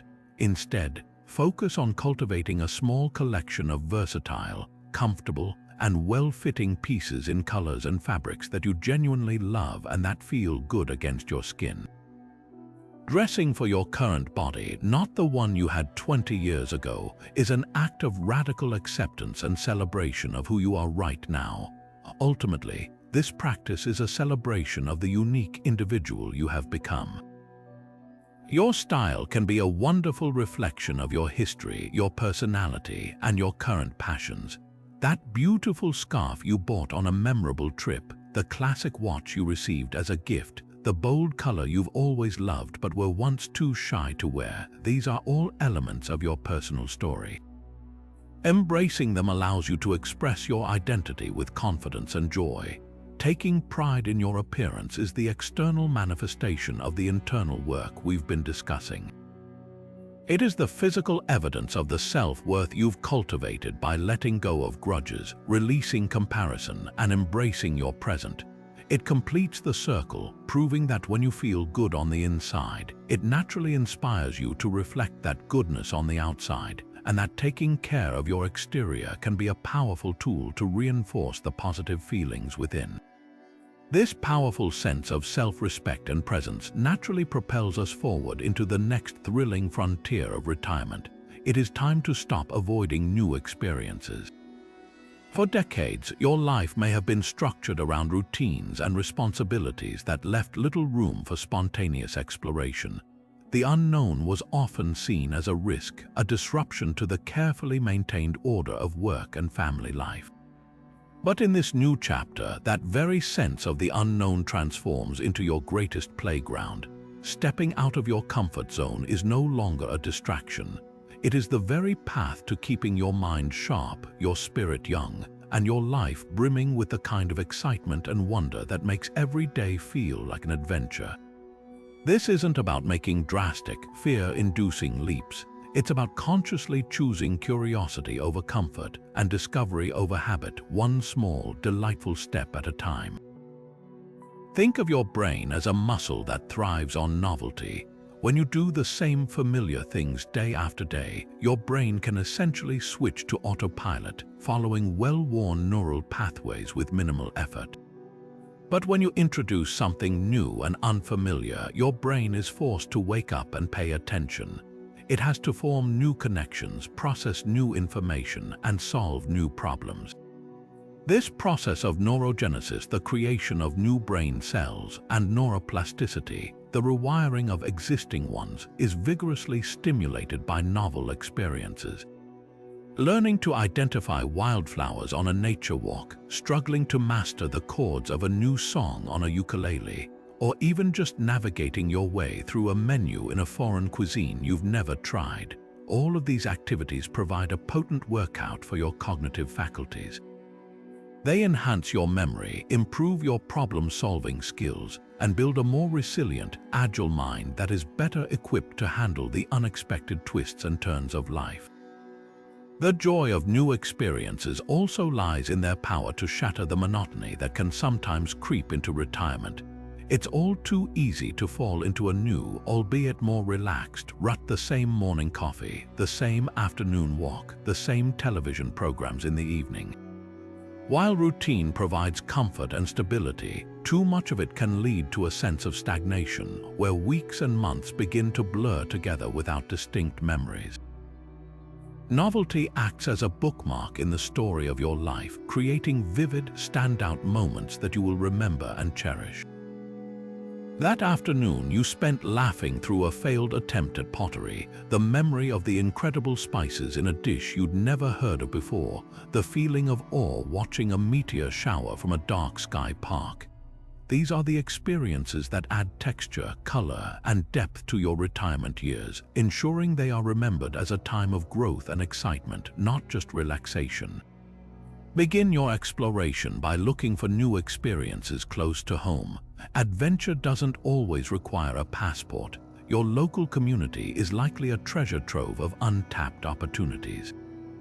Make it a personal challenge to visit a new ethnic restaurant each month, treating your palate to flavors from across the globe. Spend an afternoon at a museum or art gallery you've never been to, not as a rushed tourist but as a curious observer, allowing yourself to be drawn to whatever piece captures your imagination. Check the event calendar at your local library or community center. You might find a fascinating lecture on a topic you know nothing about, a beginner's dance class, or a club for enthusiasts of anything from astronomy to vintage comic books. The goal is to shift your mindset from one of passive consumption to active participation, actively seeking out small doses of the unfamiliar in your everyday environment. For those ready for a broader horizon, travel remains one of the most transformative forms of new experience. This doesn't have to mean expensive, weeks-long international tours unless that is your desire. It could be a road trip to a small town in a neighboring state you've never visited, exploring its history and character. It could be a weekend camping trip in a national park, immersing yourself in the sounds and sights of nature. The value of travel lies in the gentle but persistent way it disrupts your normal patterns. It forces you to adapt to a new environment, observe different ways of life, and see your own world from a fresh perspective. Even the minor challenges of travel, figuring out a local transit map, asking for directions, trying to communicate in a few phrases of a new language, are fantastic cognitive exercises that build confidence and resourcefulness. Perhaps the most rewarding way to embrace the new is to finally give yourself permission to be a beginner again. In our professional lives, we often feel pressure to be the expert, the one with all the answers. Retirement liberates you from that pressure. You can now try things with no expectation of mastery, purely for the joy of the attempt and the fun of the learning process. Sign up for that watercolor painting class and relish the messiness of it. Join a local choir even if you think you can't sing. Volunteer to help build a habitat for humanity and learn basic construction skills. The initial awkwardness and self-consciousness are a small price to pay for the incredible sense of accomplishment and vitality that comes from expanding your capabilities and surprising yourself. Each new skill, however small, adds another layer to your identity, proving to yourself that you are still capable of growth, adaptation, and wonder. By choosing to step into the unknown again and again, you are making a powerful declaration that your life is still a work in progress, full of potential and ripe with the promise of delightful discoveries waiting around every corner. This brings us to a critical and deeply internal shift, the 15th thing you must stop doing: downplaying your incredible worth.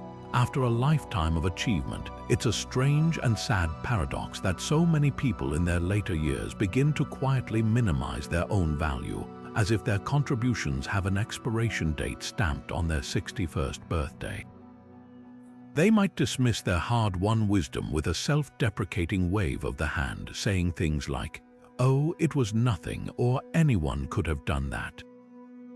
They might hesitate to share an opinion, believing their perspective is outdated, or avoid taking a leadership role in a community group, assuming someone younger would be better suited.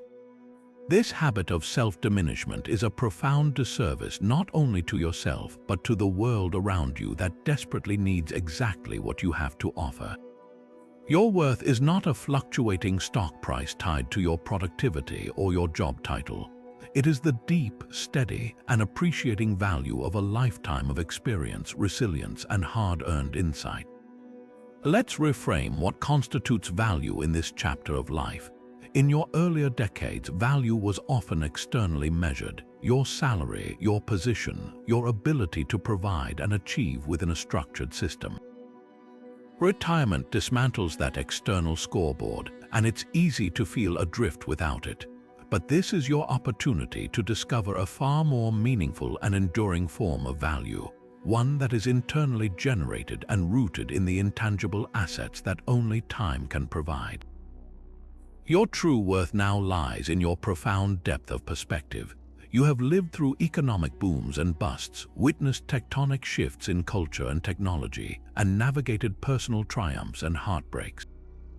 This history grants you a priceless long-view lens, an ability to see current problems not as unprecedented catastrophes, but as part of a larger, cyclical human story. This perspective is a calming, grounding force in a world often obsessed with the frantic urgency of the now. Your accumulated wisdom is another colossal asset. Wisdom is not merely the accumulation of facts, it is the sophisticated ability to synthesize knowledge, experience, and emotion to make sound judgments and offer nuanced counsel. It's the difference between knowing the technical steps to fix a broken engine and understanding the subtle sounds that indicate what's truly wrong. You possess this in spades. You have learned how to navigate complex family dynamics, how to rebuild after a failure, how to truly listen, and how to distinguish between a trivial inconvenience and a genuine crisis. This is not theoretical knowledge, it is practical, battle-tested wisdom that is incredibly valuable to younger generations who are often figuring it out as they go. Your stories are the vessels of this wisdom. They are not just nostalgic reminiscing, they are case studies, parables filled with real-world lessons about courage, patience, love, and loss. When you share the story of how you and your partner worked through a difficult time, you are offering a masterclass in commitment. When you talk about a professional risk that didn't pay off, you are teaching resilience. Your narratives are a legacy of lived experience, and withholding them is like keeping a library locked when so many are searching for answers. Owning your worth means actively seeking and embracing opportunities to contribute this wealth. Your community is a living ecosystem that thrives on the exchange of energy and knowledge across all ages. Look around with fresh eyes. That local nonprofit board doesn't just need a treasurer who knows QuickBooks. It needs a steady hand who won't be swayed by every passing trend, someone who understands long-term strategy and risk management, skills you honed over a 40-year career. A school might be desperately seeking volunteer reading mentors who can offer not just literacy skills but also patience, consistency, and a kind, non-judgmental presence that a child might not find elsewhere. Within your own family, your role has evolved into that of an elder, a keeper of the family history and a source of unconditional support. Your simple presence at a grandchild's soccer game or your availability for a long, meandering phone call with an adult child provides a deep and anchoring sense of security and continuity that is absolutely irreplaceable. This requires a conscious shift in your internal dialogue. It means catching yourself when you start to diminish your accomplishments and consciously reframing the narrative. Instead of saying, "I was just a homemaker," you say, "I was a project manager, a financial planner, a conflict resolution expert, and the emotional heart of my family." Instead of, "I only worked in a factory," you say, "I was part of a team that built things. I understood precision and quality control, and I showed up with integrity every single day for 30 years." You must give yourself full credit for the life you have built. Start by literally writing down your achievements, not just the career highlights but the human ones, raising good children, maintaining long friendships, surviving hardships, cultivating a happy marriage. Read that list and let the sheer weight of it sink in. You are a repository of immense value. The world needs your patience to counter its haste, your experience to inform its innovation, and your hard-won peace to temper its anxiety. By fully owning your worth, you grant others permission to see it too, and you step into the vital, respected, and deeply contributing role you are always meant to play. Now let's focus on an aspect of health that often gets overlooked until it becomes a significant problem, and that brings us to stopping number 16 on our list. It is time to stop ignoring changes in your hearing and vision. These two senses are our primary windows to the world, our main conduits for connection, learning, and safety. Yet, because their decline is often gradual, we adapt without even realizing it, brushing off the need to turn up the television volume a little more or squinting a bit harder to read a menu. We might dismiss these changes as just a normal, inevitable part of aging, something to be quietly endured, but this passive acceptance comes at a tremendous cost. Neglecting your hearing and vision isn't just about missing a few words or blurry text. It's about inadvertently shrinking your world, compromising your safety, and distancing yourself from the very conversations and experiences that make life rich and engaging. Consider the profound impact hearing loss can have on your social and emotional well-being. When following a conversation in a noisy restaurant becomes a strenuous exercise in lip reading and guesswork, the natural response is to start avoiding those situations altogether. You might begin to decline invitations, nod and smile when you haven't actually caught what was said, or withdraw from group discussions because the mental effort is simply too exhausting. This social withdrawal is a direct pathway to isolation and loneliness, which, as we discussed earlier, carries severe health risks. Furthermore, untreated hearing loss has been strongly linked to a faster rate of cognitive decline. Your brain has to work so hard just to decipher sounds and fragments of words that it has less resources available for higher functions like memory and thinking.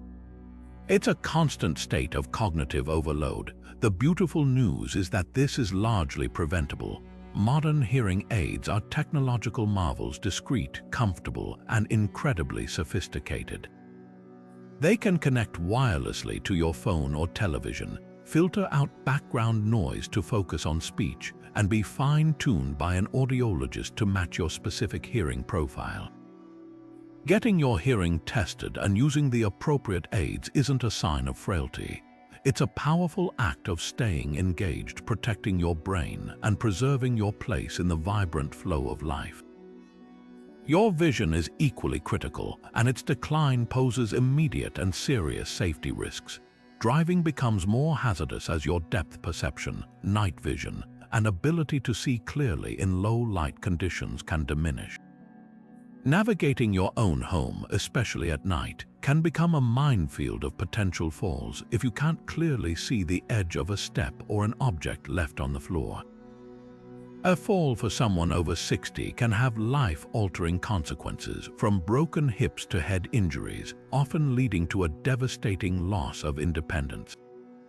Beyond safety, clear vision is fundamental to your independence and enjoyment of life's simple pleasures. Struggling to read a book, see the expressions on your grandchildren's faces, appreciate the beauty of a sunset, or follow a recipe can turn daily activities into sources of frustration rather than joy. Regular comprehensive eye exams are about so much more than getting a new glasses prescription. An optometrist or ophthalmologist can detect early signs of serious conditions like glaucoma, macular degeneration, and cataracts, all of which are more manageable when caught early. They can also spot indicators of other health issues like diabetes or high blood pressure that manifest in the eyes. The solution is a commitment to proactive, regular checkups. Just as you schedule your annual physical, you should schedule annual hearing and vision tests. These appointments are your early detection system. An audiologist can conduct a painless hearing test to establish a baseline and monitor any changes over time. An eye doctor will not only determine your prescription needs but also examine the internal health of your eyes. If aids are recommended, embrace them as the empowering tools they are. Today's eyewear offers options like progressive lenses that seamlessly correct for distance, intermediate, and reading vision, or photochromic lenses that automatically darken in sunlight. For hearing, the stigma is rapidly disappearing as devices become smaller and smarter. The initial adjustment period for a hearing aid might feel strange, but it's a short investment for a long-term gain in connection and clarity. The moment you realize you can hear the birds singing clearly again or easily follow a conversation with your partner without asking them to repeat themselves is a moment of pure, reclaimed joy. Addressing these sensory changes head-on is a profound declaration that you value your independence, your safety, and your continued active participation in the beautiful, detailed, noisy, and visually stunning world around you. And this commitment to protecting your precious senses leads directly into another vital form of protection that guards your body's largest organ, bringing us to the 17th thing you must stop doing: skipping sun protection. For many of us, our relationship with the sun is tangled up in fond memories of beach vacations, childhood summers, and the pursuit of a healthy-looking tan. But after 60, the cumulative effects of a lifetime of sun exposure become impossible to ignore, and the game changes entirely. The sun's ultraviolet rays are a potent force, and the damage they cause is cumulative, meaning every single sunburn and every hour of unprotected exposure from your entire life adds up, significantly increasing your risk for developing skin cancers, including melanoma, the most dangerous form. But here's the empowering part. It is never, ever too late to start protecting yourself. Starting a rigorous sun protection habit now can prevent further damage, allow your skin some capacity to repair itself, and dramatically reduce your risk of future problems, all while helping you maintain healthier, more resilient skin. Let's first understand what we're protecting ourselves from. The sun emits two types of ultraviolet radiation that reach our skin, UVA and UV. Think of UVB rays as the burning rays. They are primarily responsible for those painful red sunburns that blister and peel. UVA rays, however, are the aging rays. They penetrate deeper into the skin, breaking down collagen and elastin, the fundamental proteins that keep your skin firm, smooth, and youthful. This leads to wrinkles, leathery texture, and sunspots. Most critically, both types of UV radiation damage the DNA in your skin cells. Usually, your body can repair this damage, but after a certain amount of cumulative exposure, the repair mechanisms can fail. When damaged cells replicate, they can become precancerous or cancerous. This is why a history of sunburns, especially in childhood, is a major risk factor, but ongoing exposure continues to add to that risk. Protecting yourself now is like finally putting a roof on a house that's been getting rained on for years. You stop new damage from occurring and give the structure a chance to dry out and stabilize. The cornerstone of daily protection is a high-quality, broad-spectrum sunscreen. The term broad spectrum is non-negotiable. It means the product is formulated to shield you from both UVA and UVB rays. You should look for a sun protection factor, or SPF, of at least 30. Apply it every single day, rain or shine, winter or summer. UV rays can penetrate clouds and glass, so even on overcast days or during long car rides, your skin is vulnerable. Make it as habitual as brushing your teeth. A sufficient amount is crucial. Most people apply far too little. A good rule of thumb for your face and neck is about a nickel-sized dollop. Don't forget often missed spots like the tops of your ears, the back of your neck, your scalp if you have thinning hair, and the tops of your feet. Reapplication is just as important as the first application, every 2 hours if you are sweating or swimming, and immediately after toweling off.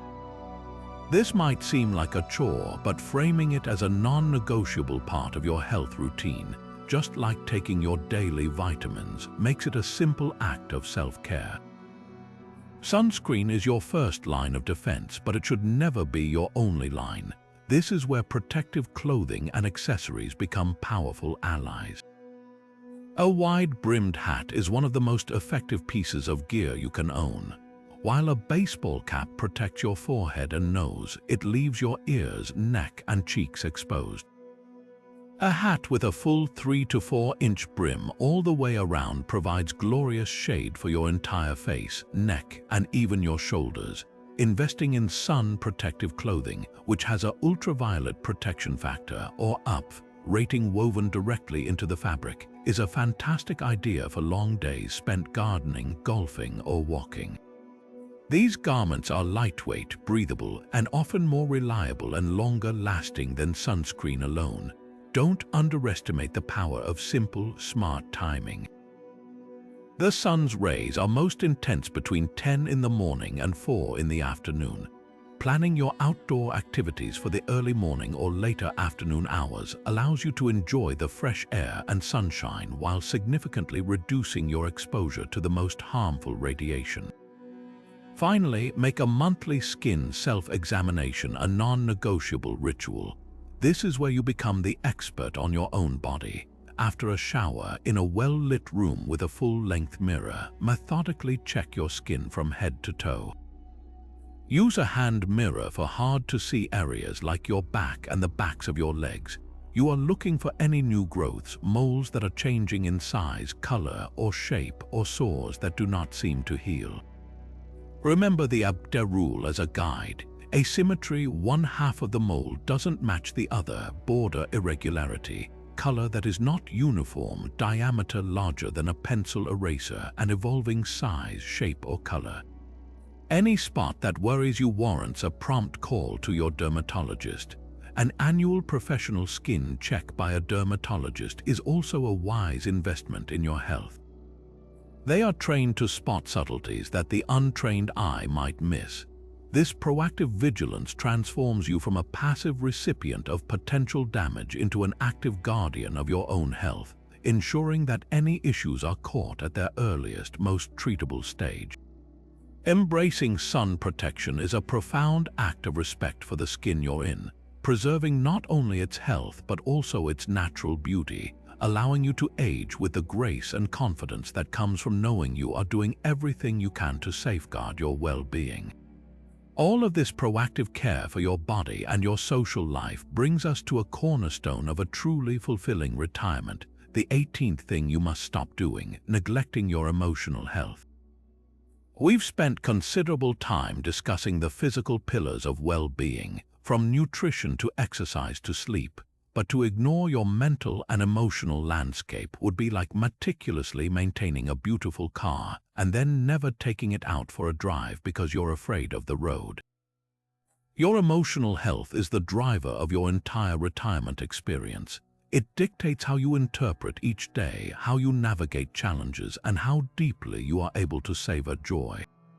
After 60, you have earned the right to prioritize your inner peace, to tend to your psychological well-being with the same diligence you apply to your annual physical. This isn't about eliminating difficult emotions. It's about building a robust emotional resilience that allows you to experience the full spectrum of feelings without being overwhelmed by them, fostering a profound and enduring sense of contentment. Many of us were raised in generations where discussing feelings was often discouraged, seen as a sign of weakness or self-indulgence. We were taught to soldier on, to keep a stiff upper lip, and to handle our problems privately. Carrying that mindset into retirement, however, can be incredibly isolating. Without the structure of a job to distract you, underlying feelings of anxiety, sadness, or unresolved grief can surface with newfound intensity. Dismissing these emotions or trying to power through them doesn't make them disappear. It simply forces them to manifest in other ways, such as physical ailments, irritability, insomnia, or a general sense of dissatisfaction that you can't quite pinpoint. The first and most courageous step is to simply acknowledge what you're feeling without judgment, giving yourself permission to say, "I feel anxious today," or "I'm feeling a deep sense of loss about the career I left behind," is not wallowing. It is the essential act of turning on a light in a dark room so you can see what you're dealing with. One of the most powerful and accessible tools for this kind of emotional processing is the simple practice of journaling. This doesn't require a fancy leather-bound book or perfect prose. It is the act of externalizing your thoughts and feelings onto paper, which has a remarkable way of decluttering the mind. When worries are swirling in your head, they can feel chaotic and immense. Writing them down forces you to slow down, organize them, and see them with more objectivity. You can use your journal as a safe space to vent frustrations, explore fears, or work through a difficult decision. Beyond just downloading your worries, you can actively use it to cultivate a positive mindset. Try ending each entry by noting 3 things you are grateful for that day, or writing down one small victory, no matter how minor.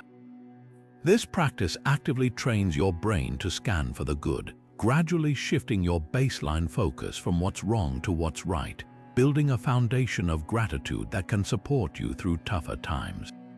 For deeper or more persistent struggles, seeking the guidance of a therapist or counselor is a sign of profound strength, not weakness.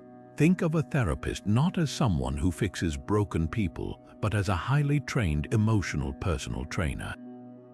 A personal trainer assesses your physical strengths and weaknesses, designs a customized workout plan, and provides support and accountability to help you reach your fitness goals. A therapist does the exact same thing for your emotional and mental fitness. They provide a completely confidential, non-judgmental space where you can speak openly about anything. They offer professional perspectives and evidence-based techniques such as cognitive behavioral therapy, which helps you identify and reframe negative thought patterns that may be contributing to anxiety or depression. This is especially valuable when navigating major life transitions like retirement, loss of a spouse, or family estrangement. It's an investment in unlocking a higher quality of life, equipping you with lifelong skills for managing stress and improving your relationships. Alongside these practices, the ancient art of meditation has found resounding validation in modern science for its ability to enhance emotional well-being. If the word meditation conjures images of contorting into a lotus position and emptying your mind of all thought, please set that aside. A more helpful way to think of it is as a brief daily practice of focused attention. It's a workout for your brain's attention muscle. By simply sitting quietly for even 5 or 10 minutes and focusing on the sensation of your breath moving in and out, you are practicing the skill of gently guiding your focus back to the present moment whenever it wanders. This is the core of emotional resilience, the ability to notice a worried or sad thought without getting completely swept away by it. You learn to observe your emotions as passing weather patterns in the sky of your mind, rather than mistaking yourself for the storm. This creates a crucial pause between a triggering event and your reaction, giving you the power to choose a more thoughtful response. Regular practice has been shown to reduce the stress hormone cortisol, lower blood pressure, and increase feelings of calm and well-being. Finally, and perhaps most importantly, is the commitment to talking openly about your feelings with trusted friends or family members. Vulnerability is the gateway to true connection. When you take the risk of sharing something authentic, "I've been feeling a bit lonely since I stopped working," or "I sometimes worry about becoming a burden," you give others permission to do the same. These authentic exchanges are the antidote to isolation and shame. They reinforce that you are not alone in your struggles. Make a point of moving your conversations beyond the surface-level talk of the weather or news. Ask deeper questions and be willing to offer deeper answers. This creates a support network that is both a safety net for hard times and a celebration squad for good times. Tending to your emotional health is the master key that unlocks the full potential of all the other changes we've discussed. It allows you to engage with your hobbies with more presence, connect with your loved ones more deeply, and face each day of your retirement with a heart that is open, resilient, and truly ready to receive all the happiness this chapter has to offer. This profound focus on emotional resilience and self-awareness prepares us perfectly for the 19th and perhaps most transformative shift on our list. It is time to stop being resistant to change. For much of our lives, we work to establish stability, building a career, raising a family, creating a home. We become architects of our own routine, and there is immense comfort in that predictability. But life, especially after 60, has a way of introducing plot twists we never saw coming. The children who filled your home with noise are now building lives of their own, creating the quiet of an empty nest. The career that provided identity and structure for decades suddenly concludes. Your own body may begin to present new limitations or health considerations that require a different approach to your days. Our instinctive reaction to these shifts is often a reflexive tightening, a desire to cling to the way things were. We dig in our heels, mourning what we've lost, and in doing so, we blind ourselves to the new landscapes of possibility unfolding right before us.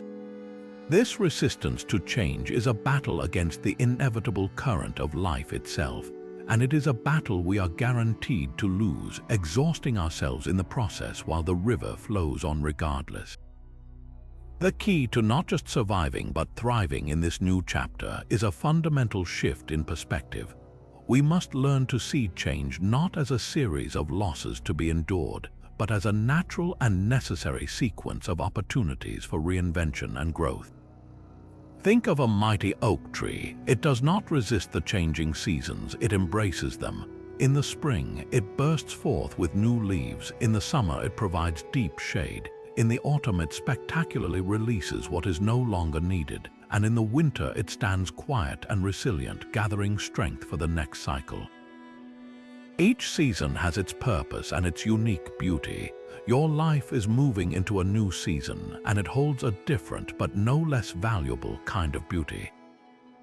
The empty nest is not just a quiet house, it is a space reclaimed for your own passions and partnership, a chance to rediscover each other as a couple without the daily demands of parenting. Retirement is not an end of productivity.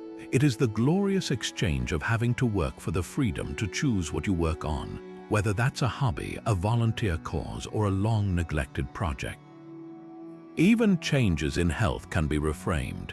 While certainly challenging, they can force a welcome slowing down, an invitation to appreciate the small, beautiful moments we often rush past, and a chance to prioritize self-care with a new level of intention.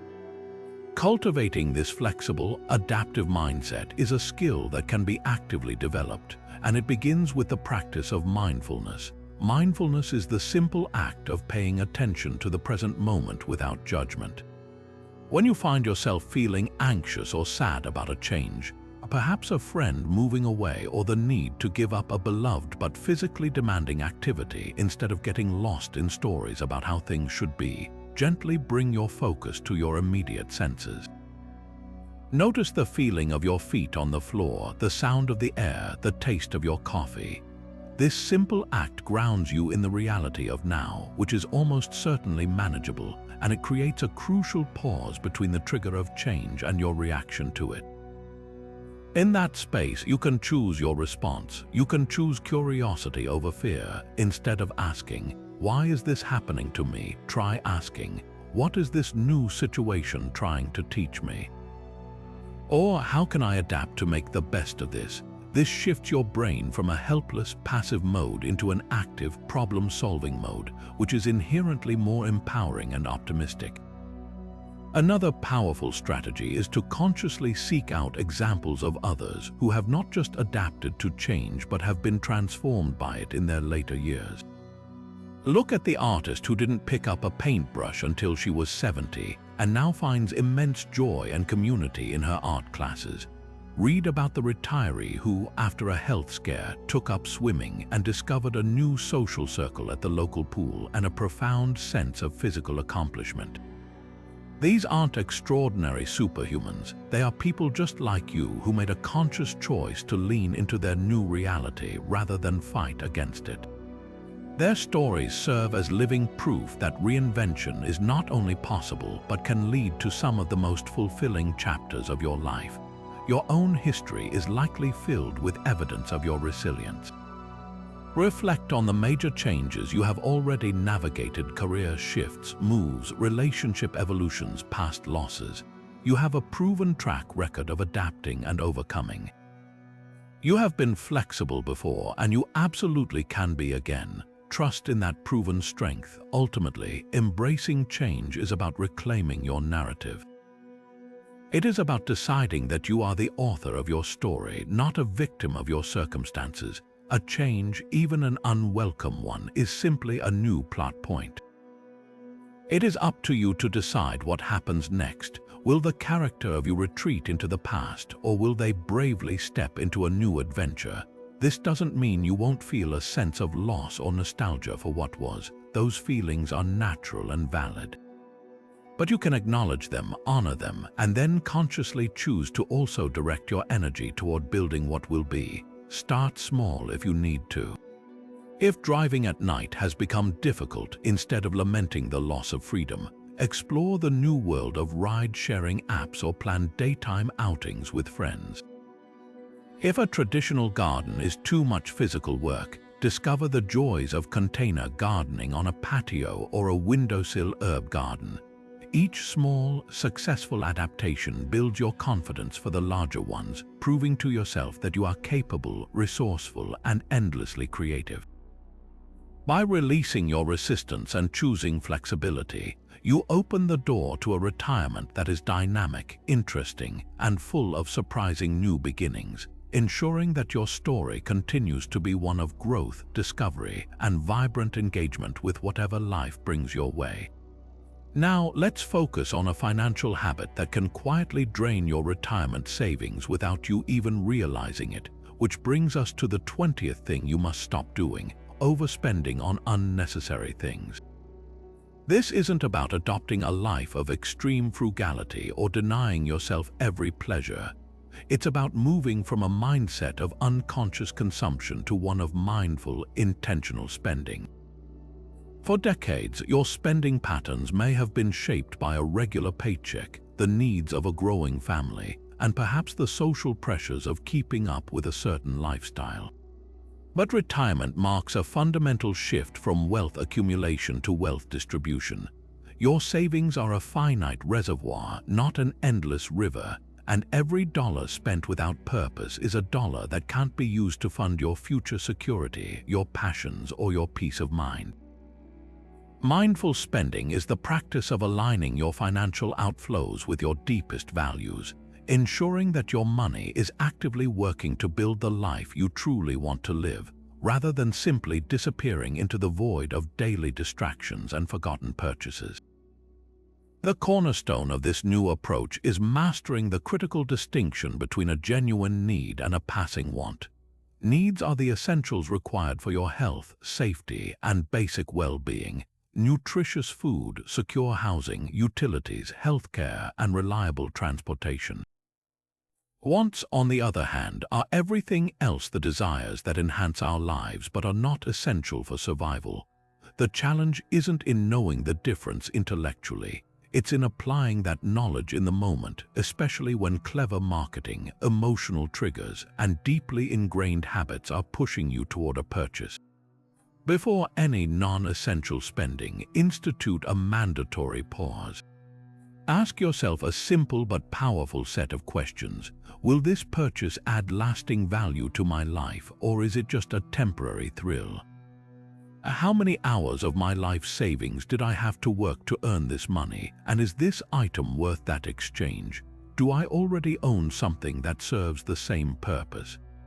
This moment of conscious reflection acts as a circuit breaker for impulse buys, allowing logic and intention to override the momentary dopamine hit of acquiring something new. One of the most effective strategies to curb overspending is to implement a cooling-off period for any significant purchase. If you see something you want, whether online or in a store, make a rule that you will wait at least 24 to 48 hours before buying it. During that time, walk away, sleep on it. Very often, the intense desire to own the item will fade considerably, and you'll realize it was more about the thrill of the chase than a genuine need. This simple practice saves you from countless purchases that end up cluttering your home and your budget, items that seemed crucial in the moment but are quickly forgotten. Furthermore, become a master of recognizing and avoiding your personal spending triggers. Do you tend to shop online when you're feeling lonely or bored? Does walking through a certain store make you feel like you need to buy something to keep up with an image? By identifying these emotional and environmental triggers, you can develop healthier coping mechanisms like going for a walk, calling a friend, or diving into a hobby instead of turning to retail therapy for a fleeting emotional fix. This mindful approach naturally leads you to redirect your spending toward what truly generates happiness, experiences over objects.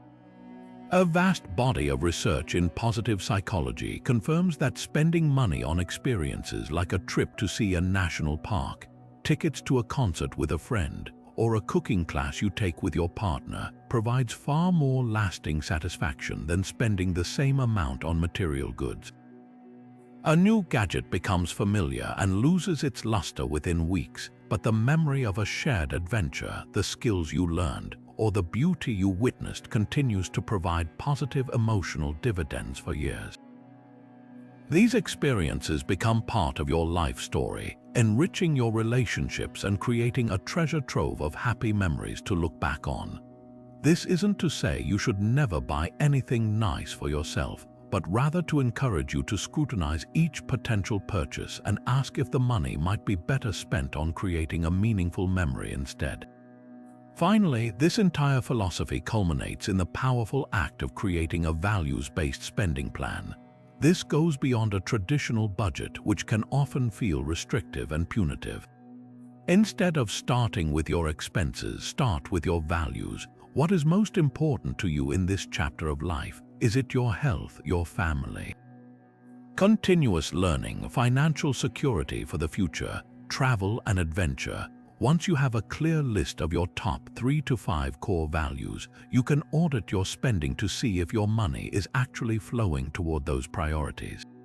You might be shocked to find that you're spending a significant amount on things that don't align with your values at all. Perhaps subscriptions you never use, expensive convenience foods when you value health, or impulse buys that add nothing to your sense of security. A values-based budget is your permission slip to spend generously on the things that matter most to you while cutting mercilessly on the things that don't. It transforms financial management from a chore into a purposeful, even joyful, activity of funding the life you've earned and designed for yourself, ensuring every dollar is a vote for the future you truly desire. This brings us to a critical and potentially life-saving shift. The 21st thing you must stop doing, avoiding medical advice. There's a stubborn independence that many of us cultivate over a lifetime, a pride in solving our own problems and toughing things out. When it comes to our health, however, this mindset can be incredibly dangerous. It can manifest as ignoring a persistent ache, discontinuing a medication because you feel fine, or most perilously, turning to the internet to become your own doctor.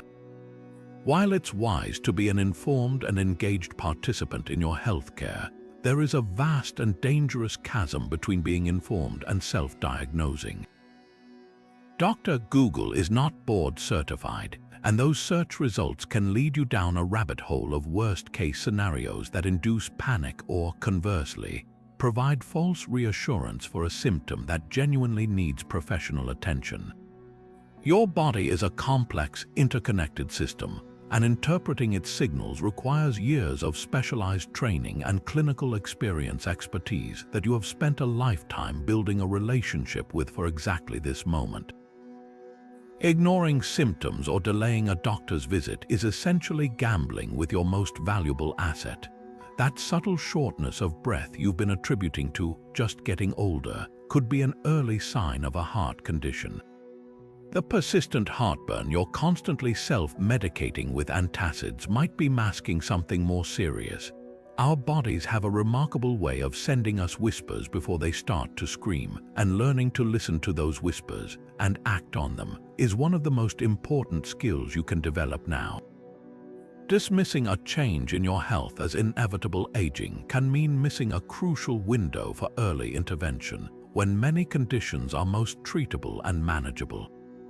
It's the difference between addressing a small leak in your roof before the entire ceiling caves in. Scheduling that appointment is not an admission of weakness, it is a powerful act of proactivity, a declaration that your well-being is a priority and that you are taking responsibility for safeguarding it. Once you have sought professional advice, the next crucial step is to follow it diligently, particularly when it comes to your prescribed medications. It is astonishingly common for people to stop taking a medication once they start feeling better, or to adjust their dosage without consulting their doctor because they think they know better.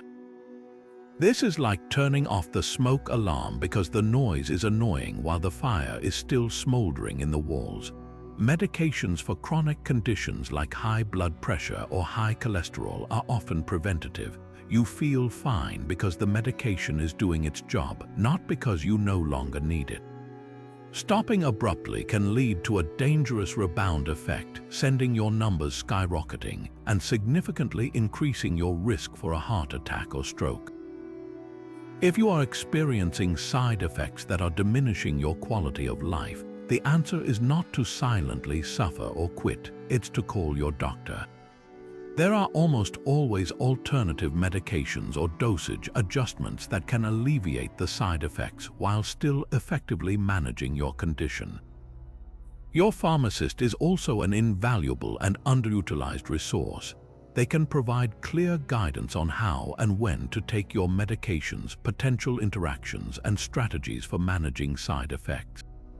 Of course, trusting medical professionals does not mean surrendering your own autonomy or critical thinking. A truly collaborative relationship with your doctor is built on mutual respect and open dialogue.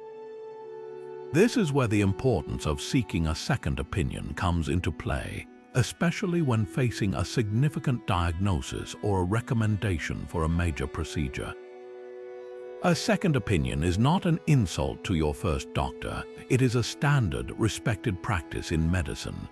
A different specialist might have experience with alternative treatments, access to newer clinical trials, or simply a different perspective on interpreting your test results. Think of it as getting a quote from another highly qualified contractor before rebuilding your home's foundation. You are gathering the necessary information to make the most informed, confident decision possible about your own body. Come to your appointments prepared. Write down your questions beforehand so you don't forget them in the moment. Bring a notebook to take notes, or even bring a family member or friend to be a second set of ears. If you don't understand something your doctor says, ask them to explain it in simpler terms.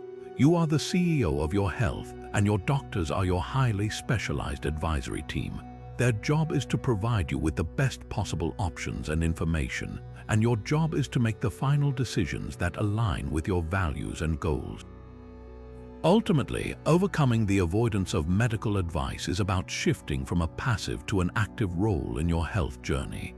It's about replacing fear and hesitation with partnership and empowerment. By trusting the professionals you've chosen, following through on the plans you create together, and advocating for yourself when you need more information, you are not giving up control, you are taking full control. You are leveraging the very best of modern science and expertise to ensure that your body remains a strong, capable vessel for all the adventures and joys that your retirement holds, giving you the confidence to live each day to its absolute fullest. And that leads us beautifully to the 22nd and perhaps most enjoyable shift on our journey. It is time to stop underestimating the power of laughter. We often relegate humor and joy to the periphery of life, treating them as frivolous indulgences rather than recognizing them as fundamental, non-negotiable nutrients for a healthy soul and body. A deep, genuine belly laugh is so much more than just a momentary feeling of happiness. It is a powerful physiological event that triggers a cascade of positive effects throughout your entire system. Think of laughter as a form of internal jogging, a zero-cost, highly enjoyable workout that tones your inner landscape, releases built-up tension and leaves you feeling rejuvenated and profoundly connected to the present moment.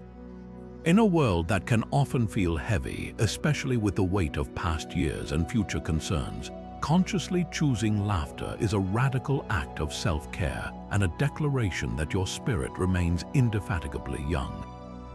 Let's start with the incredible science happening inside your body every time you laugh. A hearty chuckle provides a robust workout for your diaphragm, your abdominal muscles, and even your heart.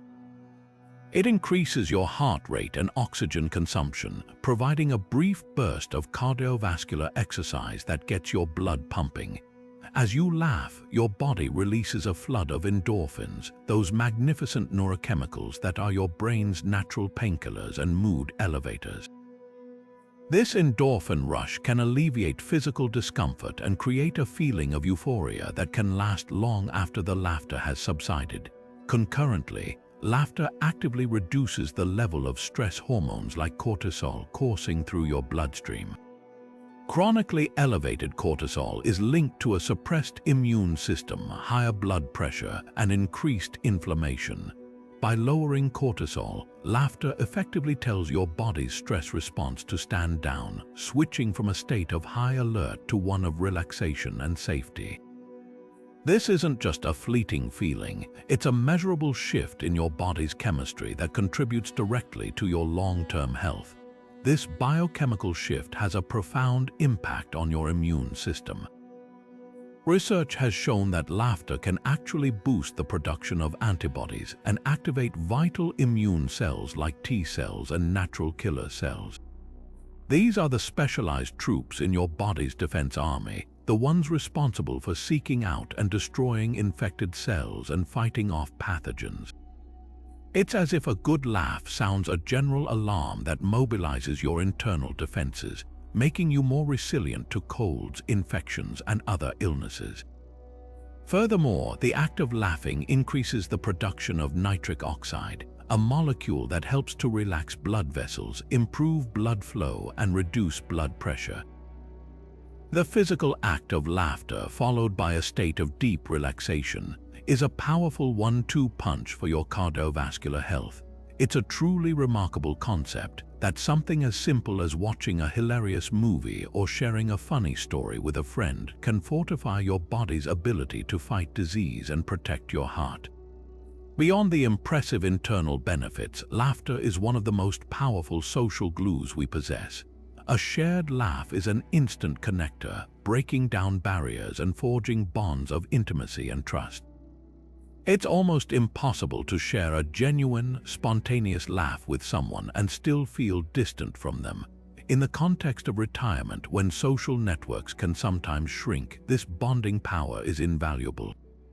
It transforms a simple gathering into a memorable event and turns acquaintances into friends. Seeking out laughter is therefore a powerful strategy against isolation. It gives you a compelling reason to connect with others, whether it's joining a social club that focuses on fun activities, attending a live comedy show with a group, or simply making a point to share a funny anecdote or meme with a friend over the phone. Laughter creates a positive feedback loop. It draws people toward you because joy is magnetic, and those strengthened relationships provide more opportunities for future joy and support. So how do you actively invite more laughter into your daily life? It requires a bit of intention, especially if you've fallen out of the habit. Start by curating your media diet to include a steady stream of humor. Subscribe to a classic comedy podcast. Follow social media accounts that post content guaranteed to make you smile, or create a playlist of your all-time favorite funny movies and television shows to revisit. Make time to watch them, not as background noise, but as a dedicated activity. Even forced laughter can be beneficial. The body can often trick the mind into a better mood. Consider laughter yoga, a practice that combines playful laughing exercises with yogic breathing, which has been shown to produce real psychological and physiological benefits even when the laughter is initially simulated. Most importantly, learn to laugh at yourself. The ability to not take yourself too seriously is a superpower in later life. It diffuses tense situations, makes you more approachable, and allows you to navigate the minor frustrations and inevitable foibles of aging with grace and lightness. When you spill something, instead of grumbling in frustration, try to see the humor in the moment. It's a spill, not a tragedy. This gentle perspective doesn't minimize your experiences, it simply prevents them from minimizing your joy. By prioritizing laughter, you are not being trivial. You are engaging in a vital practice that keeps your heart light, your body resilient, and your connections strong, ensuring that your days are filled not just with years but with life. And this powerful focus on maintaining your vitality through laughter and joy leads us directly to the 23rd essential practice for a thriving retirement. It is time to stop forgetting to hydrate. It's astonishing how something as simple and fundamental as drinking enough water can so easily fall by the wayside, yet the consequences of letting it slide are anything but simple. As we age, our body's natural thirst mechanism becomes less reliable. That internal signal that once clearly told you, "I'm thirsty," can become a faint whisper, easily overlooked or mistaken for something else. Before you know it, you can slip into a state of mild dehydration without even realizing it, and this subtle deficit can have a profound ripple effect on nearly every aspect of your physical and mental performance. Ensuring you're properly hydrated isn't just about quenching your thirst. It's about providing the essential fluid environment that every single one of your trillions of cells needs to communicate, repair, and generate the energy that fuels your entire life. Let's first understand why dehydration is particularly risky and common after 60. Beyond the diminished thirst sensation, our bodies naturally contain a lower percentage of water as we age. This means there's less of a reserve to draw from, so the impact of losing even a small amount of fluid is felt more acutely. Furthermore, certain medications commonly prescribed to older adults, such as diuretics for blood pressure, can increase fluid loss. The signs of dehydration can also be subtle and are often mistaken for other age-related issues. It's not always about feeling parched. You might experience a sudden dip in energy levels, feeling unusually fatigued or lethargic for no apparent reason. You might become dizzy or lightheaded when you stand up too quickly, a condition known as orthostatic hypotension. Confusion, irritability, or headaches can also be key indicators that your brain, which is over 70% water, is literally shrinking slightly from fluid loss, pulling away from the skull and causing pain. Even dry skin, mouth, or a nagging cough can be your body's way of crying out for more moisture. Learning to recognize these subtle signals is your first line of defense. The good news is that staying adequately hydrated doesn't have to feel like a chore. While the common advice is to aim for about 8 glasses of water a day, a more personalized approach is to take half your body weight in pounds and drink that many ounces of fluid. For example, if you weigh 160 pounds, you would aim for around 80 ounces of water daily. To make this effortless, make water accessible and appealing. Keep a large, clear water bottle with you throughout the day, perhaps one with time markers on the side to gently remind you to keep sipping. If plain water doesn't excite you, there are countless ways to make it more interesting. Add a few slices of lemon, cucumber, fresh mint, or a handful of berries to infuse it with a subtle, refreshing flavor. Herbal teas served hot or iced are another fantastic way to increase your fluid intake without adding caffeine, which can have a mild diuretic effect. Broth-based soups, watermelon, oranges, cucumbers, and celery are all foods with a very high water content that contribute significantly to your overall hydration, turning your meals into an opportunity to replenish your fluids. Ultimately, prioritizing hydration is one of the easiest and most impactful investments you can make in your day-to-day well-being. Proper fluid levels are absolutely essential for your kidneys to efficiently filter waste from your blood. Chronic dehydration can lead to the formation of painful kidney stones and place unnecessary strain on these vital organs. Water is also the primary component of synovial fluid, which acts as a lubricating cushion for your joints, helping to reduce stiffness and discomfort. On a cellular level, water is the medium where all the energy-producing chemical reactions of your body take place. Even mild dehydration can cause a significant drop in your metabolic rate, leaving you feeling sluggish and mentally foggy. By making a conscious habit of sipping fluids consistently throughout the day, you are directly supporting your cognitive clarity, your physical energy, your joint health, and your body's innate detoxification processes. It is the simplest, most affordable, and most foundational act of self-care, ensuring that every other healthy choice you make is supported by a body that is fully watered and ready to flourish. And so we reach the end of our journey through these 25 empowering shifts, a comprehensive roadmap designed to help you shed the habits that no longer serve you and step boldly into the retirement you truly deserve.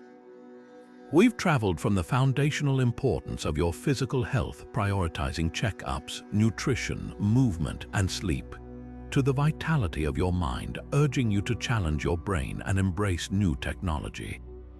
We've explored the profound need for emotional and social well-being, from releasing grudges and isolation to protecting your time and seeking laughter. We've navigated the practical landscapes of financial mindfulness and proactive healthcare, and we've delved into the deepest layers of your spirit, encouraging you to own your worth, pursue your dreams, and greet change not with resistance but with open-minded curiosity.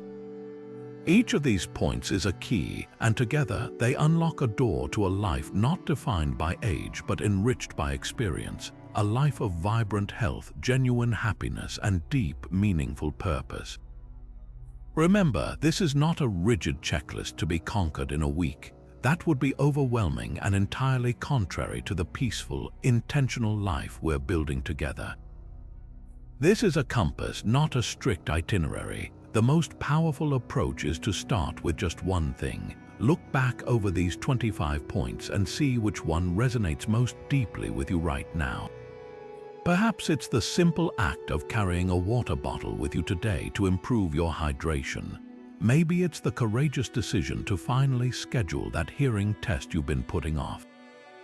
It could be as joyful as calling a friend you miss, or as profound as spending 10 minutes journaling to release a long-held grudge.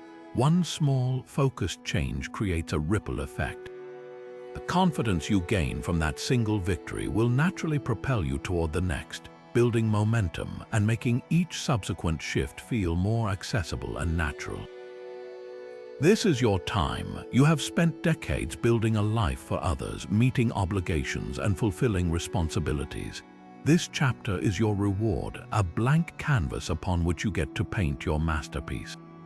It is an invitation to focus on what truly brings you joy, to deepen the connections that matter most, and to contribute your hard-earned wisdom to the world in ways that feel authentic and fulfilling. Let go of the idea that it's too late or that your best years are behind you.